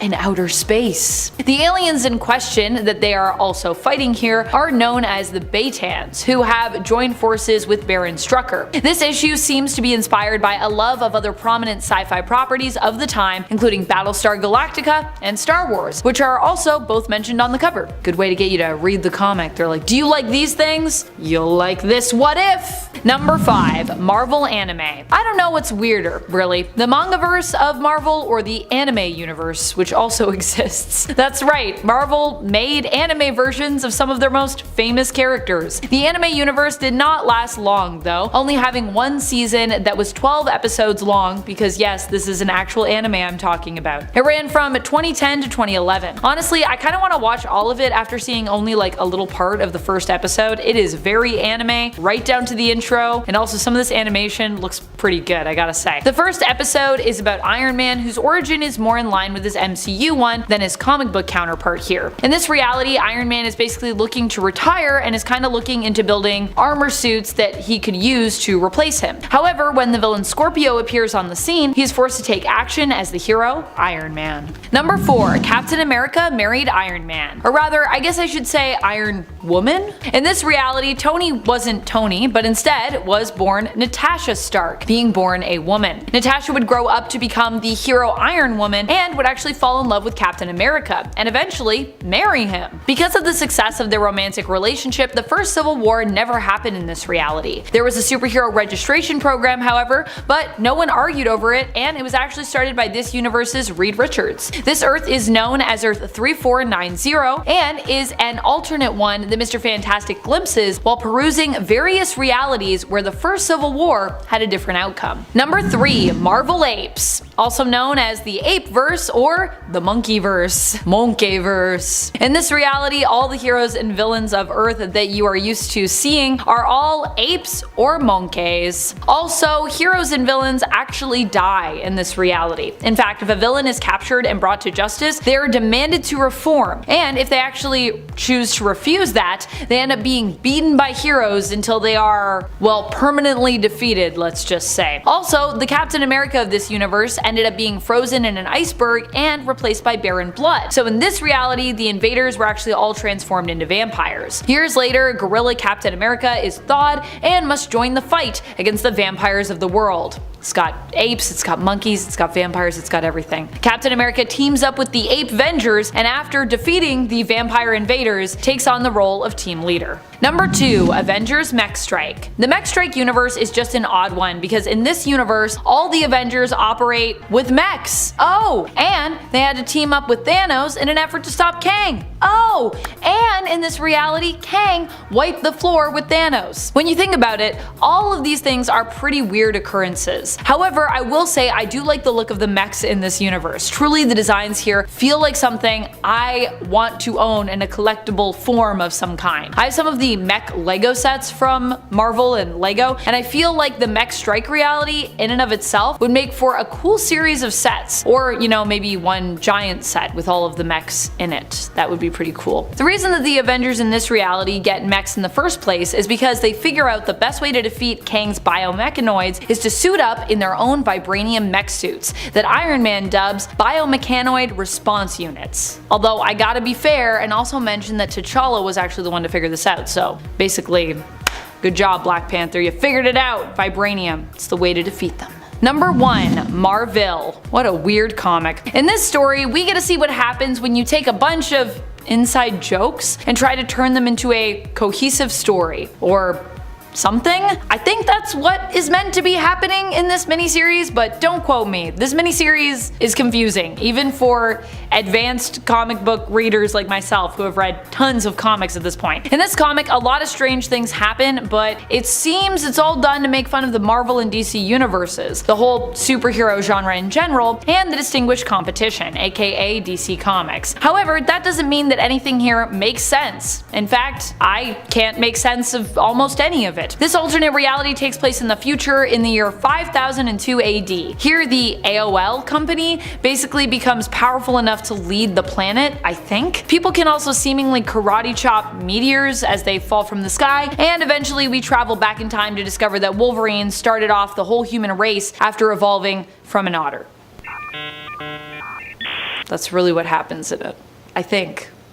That's what I got. Number 10. Amalgam. The Amalgam universe is one of my all-time favorites when it comes to odd Marvel worlds. It exists as a bridge between both the Marvel multiverse and the DC multiverse. To this day, I still cannot believe Amalgam was allowed to happen. And it gives me hope that maybe one day we could see a live-action crossover film or TV series between the big two publishers of Marvel and DC. The Amalgam universe first appeared in a series of 12 one-shots that were all part of the DC Marvel crossover event. Right near the end, they all kind of came in. The Amalgam universe doesn't have one designated number, as both Marvel and DC have their own assigned numbers for this Earth. Also, the Amalgam universe only existed in print for 2 short years, from 1996 to 1997. Rest in peace. However, I still hope to one day see its return in print or on the big screen. Fingers crossed. And friends, before we move on to our next spot on this list, if you love what we do here at Top 10 Nerd, and if you love the Marvel multiverse, be sure to let us know by giving this video a thumbs up. Number 9. Miles and Gwen married. I love this reality. It's one that might seem odd though when you think about what is actually able to happen here. In reality 8, 2 heroes from different worlds ended up in a relationship and they settled down and even got married. This reality is believed to be an alternate future of Earth 65, where Gwen hails from normally. Here, Miles and Gwen ended up getting married, settling down, and even having kids together. They are also both celebrities in this world thanks to their superhero status as both Spider-Man and Spider-Woman respectively. Their 2 kids also grow up to become superheroes, joining this Earth's multiversal superhero Spider-Verse team, the Amazing 8. The team includes the whole family, both Miles and Gwen and their children, Spider-Boy and Spider-Girl, as well as Spider-Ham, Spider, aka Penny Parker, an alternate version of Jerry Drew, son of Spider-Woman Jessica Drew, and an alternate Spider-Woman who is also an alternate Kraven, or possibly a member of the Kravinoff clan. Number 8. Earth X. This is an interesting one. Thank you to Zocker JHD for the suggestion on the part 1 in this series, and for reminding me of this amazing world. Earth X is a really dramatic world with some really beautiful artwork from Alex Ross. Earth X was created by both Ross and Jim Krueger. In this reality, everything ties back pretty much to the Celestials, Deviants, Eternals, superpowered humans, mutants, Inhumans, even Mephisto ties back to the Celestials here. Here, Mar-Vell ends up acquiring power through Kronos. This grants him cosmic awareness, which allows him to see the full extent to which the Elders of the Universe and the Celestials were involved in manipulating the entire cosmos. He allows himself to die so that he can enact a plan to stop the Elders. Eventually, Mar-Vell is granted the Enigma Force, even in death, and sets out to stop the meddling of the Celestials and the Elders, planning to free all those who have died by killing the Elder Death. Because yeah, death is an elder of the universe here. Number 7. Marvel Zombies. While it might seem kind of atypical to pick Marvel Zombies for this list, it still is a world that I cannot believe exists. It's so terrifying. What's more, I can't believe this is a project we could be seeing reimagined as an animated or even live action series, as Marvel did announce that it would be coming to Disney+. That's right, we're supposed to get a Marvel Zombies series, I believe. Of course, I haven't really heard anything since that announcement that it was going to be coming and that it would be written by Zeb Wells, but I'm still super intrigued by the idea even of this adaptation. Marvel Zombies is a surprisingly gruesome, brutal, and bloody world in Marvel Comics, so it's definitely a weird one. Number 6. Loom World. Loom World is an interesting place. One, this is actually known as Earth 001, which is odd because the number 1 would imply it's more original in its existence than other Earths, including the main comic book continuity of Earth 616, which, you know, is the main one, so you'd think that would be one. And it's also the home of the Inheritors, who are basically cosmic multiversal energy vampires. However, it also kind of makes sense that this is considered Earth 001. Ashur and Gaia, powerful gods, once resided here along with many other gods and goddesses. Earth 001 was then the nexus of the multiverse. They tasked their daughters to basically come up with a system that they might use to map out the multiverse, since, you know, that was the nexus. Their daughter, Shathra, created the Great Hive, while their daughter Neith created the Great Web. Between the two, Neith's design was preferred. However, this caused Shathra to rage. Becoming consumed by her jealousy, Shathra turned monstrous and became focused on devouring the protectors of the multiverse, who we'd come to know as spider totems. That's the story of the Spider-Verse. Well, not entirely, but that's a part of it. Number 5. Magical Girl. Not the name of this reality, but it's what I'm calling it. The original Penny Parker is already a wild enough and super cool character in the Marvel multiverse. But of course, Marvel had to go even further with this alternate version of Spider-Man by also making an alternate version of this alternate, turning her into a magical girl? In Marvel's Contest of Champions, there is an alternate version of Penny who is said to hail from Earth 23. In this reality, she met a magical creature which granted her powers, turning her into a magical guardian and warrior. She fights against evil with the power of friendship and love. Sound familiar to you? Initially, the Earth she hailed from, Earth 23, was also known as the Mangaverse, which would make sense, but the number for the Mangaverse would actually later be changed to Earth 2301. So now Earth 23, I guess, is just like another Mangaverse, but only in Contest of Champions, is a thing. Number 4. Ruins. Probably one of, if not the bleakest Marvel universes in existence. Ruins leaves me reeling every time I return to it. What can be said of this reality that I haven't said already? It was made to be kind of the antithesis to the normal Marvel fare, the opposite of the main continuity, if you will, and really, it did succeed there. No power comes without some level of disturbing sacrifice or tragedy in Ruins, which is what makes it so terrible, but also, in a way, kinda great because it is very different. I don't know if it's different in a good way though. Number 3. Doctor Who Universe. Doctor Who actually exists in the Marvel multiverse, if you can believe that. This is because back in the 80s, Marvel actually published a series based on the famous television series of the same name. The comic was known as Doctor Who Monthly. The universe in Marvel that the Doctor exists in and hails from is known as Earth 5556. And while Doctor Who may now be a property whose comics are published by Titan Comics, the fact still remains that because Marvel did have the rights in the 80s, technically the Doctor does exist in the ever-expanding Marvel multiverse. Somewhere out there, the Doctor's running around, working on timey-wimey, time-traveling stuff, which is pretty wild to think about. And within that series itself, other alternate universes were also explored that are likely also tied to the main Marvel Doctor Who universe, the continuity, the Earth of 5556. So in a way, there is like a Doctor Who multiverse that exists within the Marvel multiverse. Multiverses on multiverses. And there you go. There's a single multiverse at least that exists within a multiverse. Woo! Number 2. Hostess Snacks. If you can believe it, there is a whole reality based off of the advertisements in Marvel Comics. That's right, that's a thing! The Hostess Snacks advertisements. This is a wonderful world where heroes simply use snacks to defeat their villains, who are often all just kind of riled up because they're hungry. That tends to be part of the themes of the stories often. Sad, really, but I get it. When I get really hungry, I know I definitely feel like a pull towards the dark side is coming from within my stomach, and I am drawn towards committing crimes. I have to resist. I reach for that Hostess snack. I'm like, I feel better. In this reality, heroes would use various Hostess snacks to appease and often redeem their enemies. Sadly, not every character here lived a happy life, and the golden sponge cake alternate Spider-Man of this reality did end up being one of the many who was killed during Spider-Verse by the evil inheritor known as Morlun. So sad.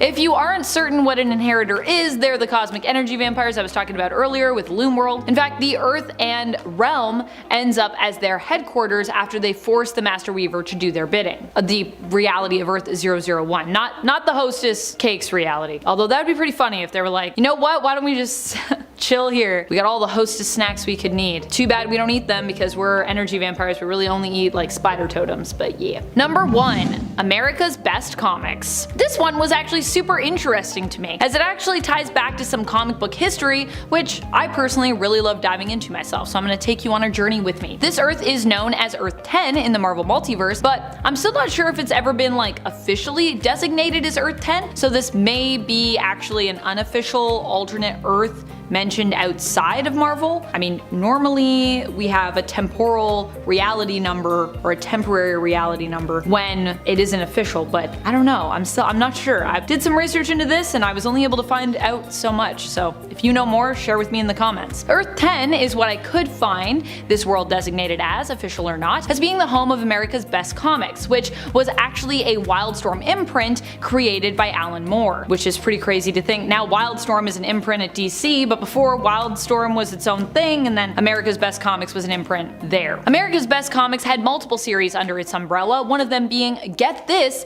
a comic called Top 10, which was not a series about this channel, but instead a unique take on a police procedural, which took place in a city where everyone had superpowers, a sort of like citywide kind of retirement community for superheroes from across the multiverse, across the omniverse you might even say. Among those spotted there was Marvel's famous Wolverine, whether the Wolverine from the main continuity or the Wolverine of Earth 10 or the Wolverine from somewhere else, we don't really know. The other interesting thing is that DC characters also apparently appeared, although I'm not sure if any of the characters to appear from the big two, at least not initially, were actually official, or if they were just characters that looked very similar, but you know, we never really said their names. DC would end up acquiring Jim Lee's Wildstorm, and with it Alan Moore's imprint of America's Best Comics, or ABC as it's sometimes referred to. This was controversial as well at the time, as Moore had actually sworn at that point to never work with DC again, but apparently Lee had only found that out after he had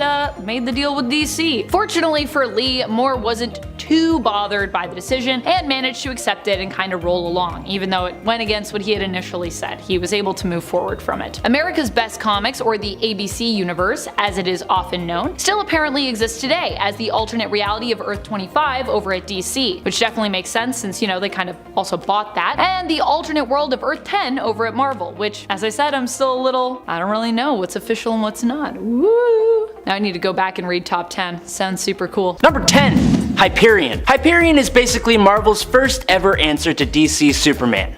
There are a few different versions of Hyperion from across the Marvel comics, but as a brief summary, originally he was from Earth 712. He was the last surviving member of the Eternals, and he comes to Earth and is raised by a family called the Miltons. He takes the name Marcus Milton. Eventually he moves to Cosmopolis, becomes a newspaper cartoonist, and joins the Squadron Supreme. Yes, he is basically Superman. There's a story where he does battle with an evil clone version of himself created by the Grand Master. There is also a King Hyperion who basically destroys all the most powerful beings in the universe and takes over the Earth. That's obviously a villain, but it just shows how astronomically powerful this hero can be. The version of Hyperion who has most recently shown up is the Hyperion from Earth 13034. His Earth was destroyed by an incursion and he's pulled to 616. But what are his powers? Well, he is strong enough to hold two colliding universes apart for a short period of time, so there's that. He has super speed, durability, and stamina. He can fly, he has X-ray vision, heat vision, super intellect. I promise this isn't a list of Superman's powers. Number 9. Cosmic Iron Man. Tony Stark as a god with his great sense of humor should be fantastic, but it's honestly a little scary. After Iron Man is imbued with the power cosmic, he becomes the Iron God. And one of the first things he does is do battle with the also power cosmic powered Korvac. These two are literally throwing moons and planets at each other during their fight.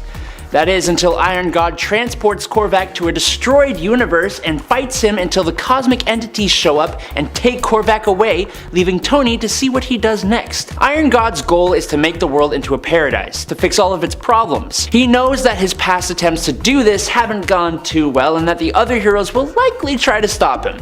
But he can use the power cosmic to do whatever he wants, and since all of his ideas for helping the world were trapped in his mind, he shares his intellect and ideas with the entire population of New York, just to start. This plays out in some interesting ways. A couple stops arguing and begins thinking logically, for one. A kid at a baseball game starts talking about background radiation, and the villain Big Wheel decides to solve traffic issues using quantum mechanics. The only problem is that Tony isn't exactly the kind of guy to fully think things through or consult with others before he does things, and that also transferred to other people. Number 8.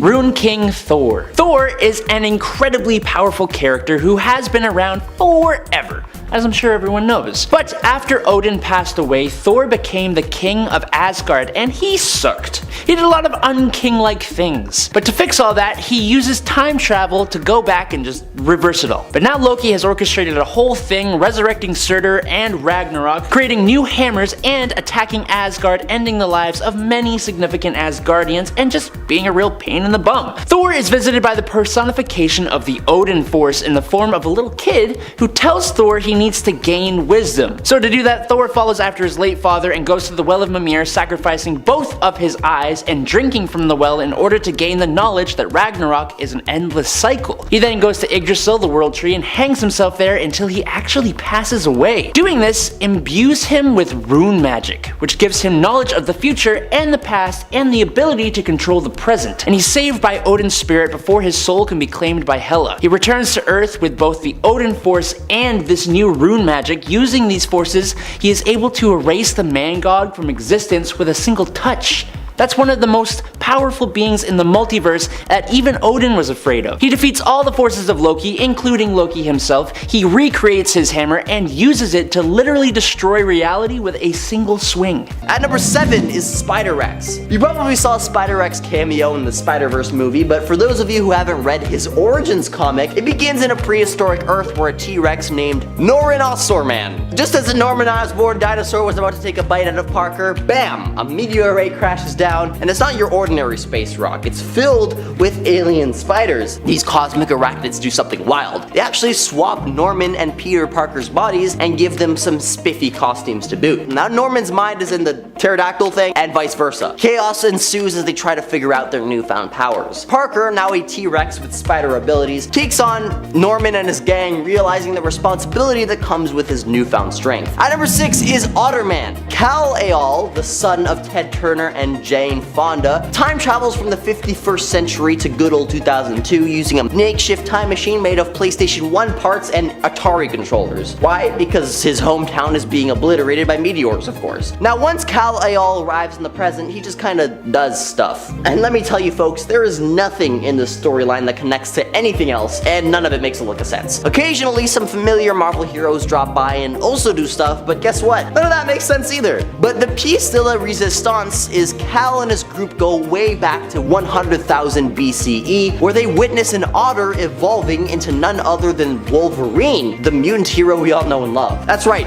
an otter. And it turns out that this otter is the father of the entire human race. Yeah, somebody actually wrote this. So if you're up for a ride that defies all logic and reason, give Marvel a whirl. At number 5 is Spider-May. Instead of Peter Parker, Aunt May gets the radioactive spider bite. Yeah, Granny became a superhero. Talk about winning bingo night. May, just like Parker, initially thinks about cashing in on her newfound powers, trying to use them to earn some extra money, which is pretty pretty relatable. But here's the twist. She eventually decides to use her abilities for good all on her own without Uncle Ben having to drop any wisdom bombs. The result? Uncle Ben lives a long, happy life. No, with great power comes great responsibility talk needed. It's like a heartwarming alternate universe that makes you think about the ripple effects of every decision in the Marvel Multiverse. And number 4 is Steve Rogers. There's this universe where the Purple Man, the Marvel mind control villain, not to be confused with the purple guy from FNAF, rises to power in America, wiping out all the superheroes. Only Captain America remains, determined to stand against the tyranny. But the twist? Purple Man sends Cap back in time to the 17th century, specifically 1602, where he presumably won't do anything to foil his plans. Clearly the man has never read a comic book. Now in the past, we find a very acclimated Steve Rogers staying with Native Americans. Taking on the name Rogers, he strangely adopts the stilted speech patterns stereotypically associated with Native Americans in less enlightened times. It's an uncomfortable aspect of the story, highlighting the problematic portrayals of the past. However, amidst the discomfort, there is a silver lining. Dinosaurs. Yep, you've heard me right. In this Marvel Multiverse, dinosaurs roam alongside our time-displaced hero, because I guess they never went extinct in this reality. So at least there are some epic dinosaur battles to juxtapose the cringe. Dinosaurs are always cool, no matter the timeline. At number 3, Milady, 'Tis the Clobbering Hour. The multiverse, already a mind-bending realm of infinite possibilities, gets an extra layer of crazy thanks to Mr. Fantastic's curiosity. He's on a quest to find versions of Earth where the whole Superhuman Registration Act debacle didn't turn into a civil war. But wouldn't you know it, a pesky power outage messes everything up, and bam, reality is on the fritz. Now in this topsy-turvy multiverse mishap, you've got the Invisible Woman, but she's no longer the ordinary Sue Storm. No, now she's Queen Storm, and she's ruling over a medieval world with an iron grip. Her trusty sidekicks are her brother and the Thing. But hold on to your spandex, or shall I say unstable particles, because thanks to Mr. Fantastic's meddling, this universe ends up merging with others, giving us a collab between these guys and Fantastic Four versions that are pirates, cowboys, and World War II soldiers. It's a freaking crossover of the century. At number 2 is Marvel's Zombies Destroy. We all know about the Marvel Zombies universe where we get to see our favorite heroes eating each other, but it's not the only Marvel Zombies reality in the multiverse. There's a mind-bending storyline released in 2012 which explores a chilling alternate reality where the Axis powers emerged victorious in World War II, but by doing so in a horrifying way. You see, they did so by becoming ravenous zombies. Now picture this, zombie fascists not content with consuming just our world, but now hungry for multiversal domination. Enter the unlikely duo of Howard the Duck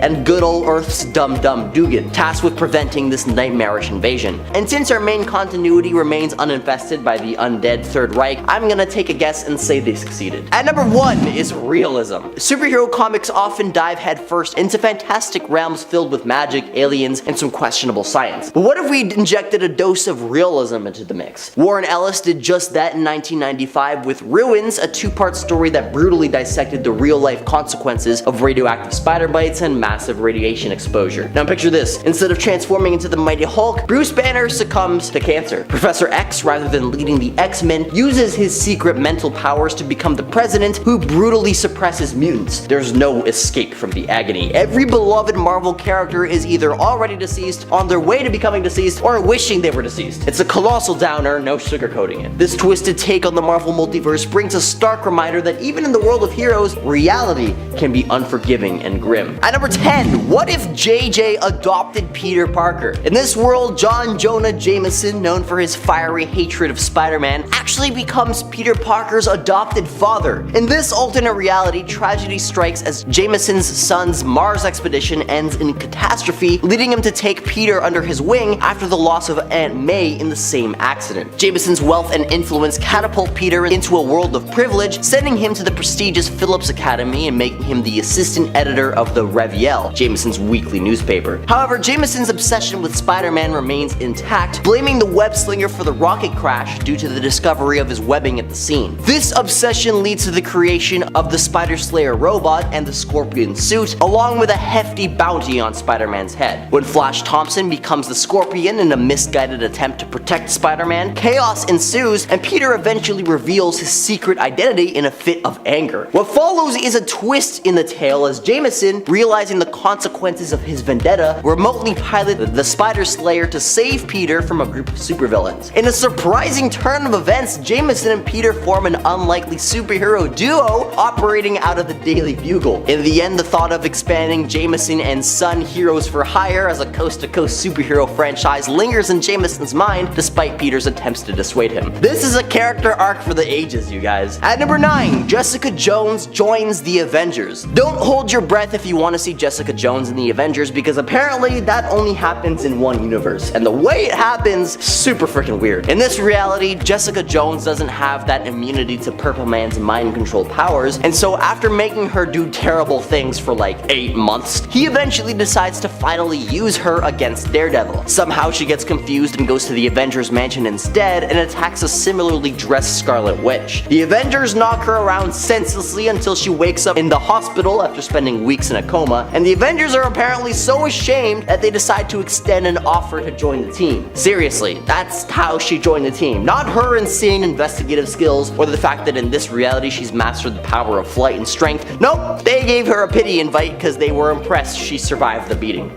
Good lord. If you're enjoying this video so far, you can support the channel by pressing like, subscribing to Top 10 Nerd, and ringing that notification bell. At number 8, Kang nukes Earth. In the very first page of this Avengers issue, Storm is introduced as an Avenger, but unfortunately this crossover is very short-lived. Hercules and Colossus are there too, but not for long. Iron Man finally shows up and gives a gift to the president, but there's a disturbance in the crowd as what looks to be like Tony Stark attempts to rush the president, warning that Iron Man is an imposter, and oops, too late. The president yanks the box open and the miniature nuke goes off, wiping out the Avengers and leveling the entire city, all according to Kang's plan, who had been wearing Iron Man's suit. But what Kang didn't account for was the fact that US forces immediately retaliated to what they presumed to be a Soviet attack, thus sparking a thermonuclear war of which Kang was the sole survivor. Not much left to conquer now, eh buddy? Number 7.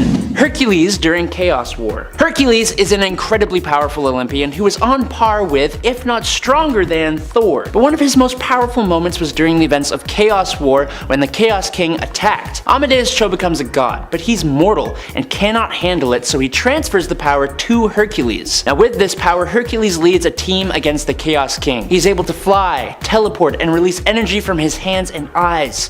His strength was amped up to incredible levels. His footsteps created shockwaves, and he was even able to come out on top in a confrontation with the Council of Godheads, which is basically a group made up of the chief deities of all the different pantheons. He could summon Galactus and Eternity against their will, and defeated a Chaos King Zeus, who just defeated Galactus with a single punch. He could give others power too, giving all the heroes the power of flight. He could grow to the size of a planet to fight the Chaos King with his fists, eventually defeating him. But to close out the story, Hercules uses his power to undo all the crazy stuff that the Chaos King did, and he became mortal again. But damn, he was powerful. Number 6. Rachel Summers. Rachel here is from the Days of Future Past storyline, and she is another of the mutant children of Jean Grey and Scott Summers. She has access to the Phoenix Force and was raised in the Xavier Institute and becomes the partner of the future version of Franklin Richards. After she was kidnapped by soldiers who had taken out everyone else in her house, Rachel became a mutant hound, using her psionic powers to hunt down other mutants for the authorities. They branded her face with an irremovable pattern of tattoos to mark her as a hound and forced her to wear a leash. Rachel took out mutants, some of which were people she loved. Rachel's grief and shame from what she did as a hound and the deaths of her parents and friends made her a pretty dark character, even after she broke her brainwashing. She's one of the most powerful psychics in the entire Marvel universe, and that's the case before she became the one true Phoenix and had its cosmic powers. As Phoenix, Rachel's abilities are enhanced to their ultimate levels, limited only by her force of will and her imagination. She literally becomes the cosmic entity, the Phoenix. Number 5. Franklin Richards. When Reed Richards and Sue Storm had a child together, a whole bunch of cosmic tomfoolery went on, resulting in Franklin Richards, the baby, being born with powers to alter matter on a universal scale. So in other words, he can basically manipulate reality on a cosmic level, which is an insane amount of power for a kid to wield. He's put mental blocks on himself to help control this power, but that doesn't mean he can't still do a hell of a lot. Some of the things this guy has done include: when all the mutants were destroyed by Onslaught, Franklin resurrected them all and put them in a universe that he just created. When Abraxas killed all the versions of Galactus, Franklin resurrected him. He's also resurrected Galactus and literally made him his herald. Recently, it was revealed reveal that instead of being a mutant, Franklin actually altered every cell within his own body to appear like he had the X gene to fit in a bit more with the mutants. There is even a fan theory that Franklin Richards controls the Marvel Multiverse to stop characters from aging throughout the many years they have been around, and it's honestly possible. Number 4, Doctor Strange. When looking at the rest of the characters on this list, it's kind of hard to see why the heck Doctor Strange is showing up here. And that's fair. Looking at his abilities in the MCU and even the comics past the point of 2009, he's not that strong. But before that time, Doctor Strange was an incredibly powerful character. So powerful that Marvel needed to depower him. He could easily defeat pretty much any foe before this time. So basically, Doctor Strange's only real power is his ability to use magic and magical artifacts. But since he was so good at that, he could basically do anything he wanted to.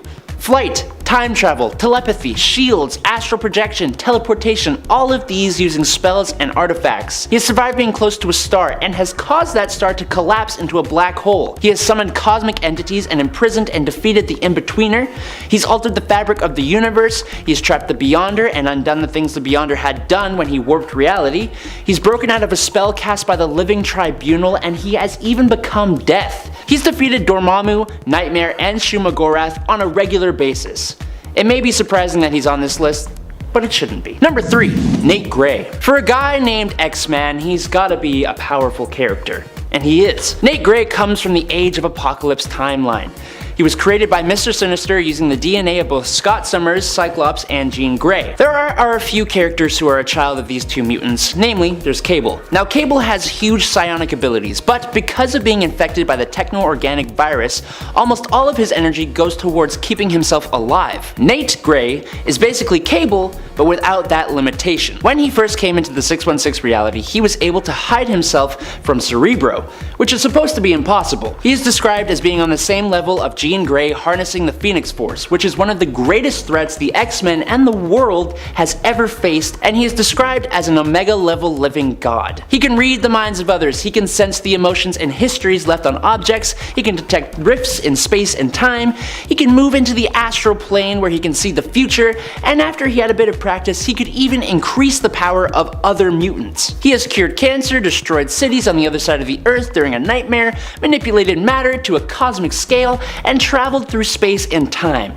He is basically mutant Jesus. Look at him. Number 2, Adam Warlock. First appearing in 1967 in Fantastic Four number 66, Adam Warlock was created by the Enclave, who were experimenting to create a perfect human specimen. This made him super strong, durable, fast, and he can store and use huge amounts of cosmic energy to make him fly, release blasts, and all kinds of things, including cocooning himself to help him heal and regenerate. Now every time he does this though, he actually comes out more powerful than when he went in, and he evolves new powers. He is also able to use quantum magic, which lets him teleport, make force fields, and move at the speed of light, create wormholes, resurrect himself and others, has cosmic awareness, manipulates, removes, and judges the souls of others.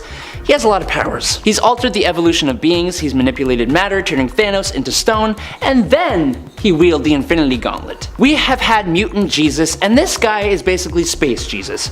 And one of his biggest feats is completely embarrassing the hell out of Mephisto, Marvel's most powerful demon, in his own realm. He has accidentally destroyed the entire universe, including all cosmic entities except the one above all who had to fix it all. He does have an evil persona of himself though, called Magus, but we've gone too far, so I can't wait for Disney to completely depower him to make him incredibly lame and boring in the MCU. Number 1. Cosmic Comic Spider-Man. Sometimes Marvel will make a joke character or scenario and it ends up creating a character more powerful than any other character possibly ever. In How to Read Comics the Marvel Way, issues 1-4, the comic itself becomes a character, and it starts off trying to teach the reader how exactly to read comics properly. The comic follows Spider-Man in a conflict with Mysterio, who found the Cosmic Comic, the same one speaking to us, in the basement of the Natural History Museum. It allowed Mysterio to freeze Spider-Man in time in a comic panel, turn inanimate objects to life, and increase his size. When Spider-Man gets his spider sense back, he realizes the Cosmic Comic is influencing events,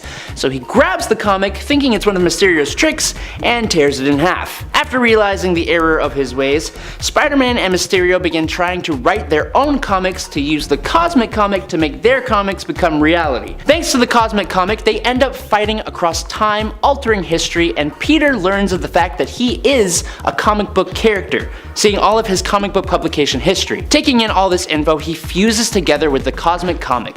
Basically meaning, he can control reality within Marvel Comics, which I think is even technically more powerful than multiversal power. He prints the comic he created, which has him saving the day and winning the battle, and it changes reality so that that's the outcome of the fight with Mysterio.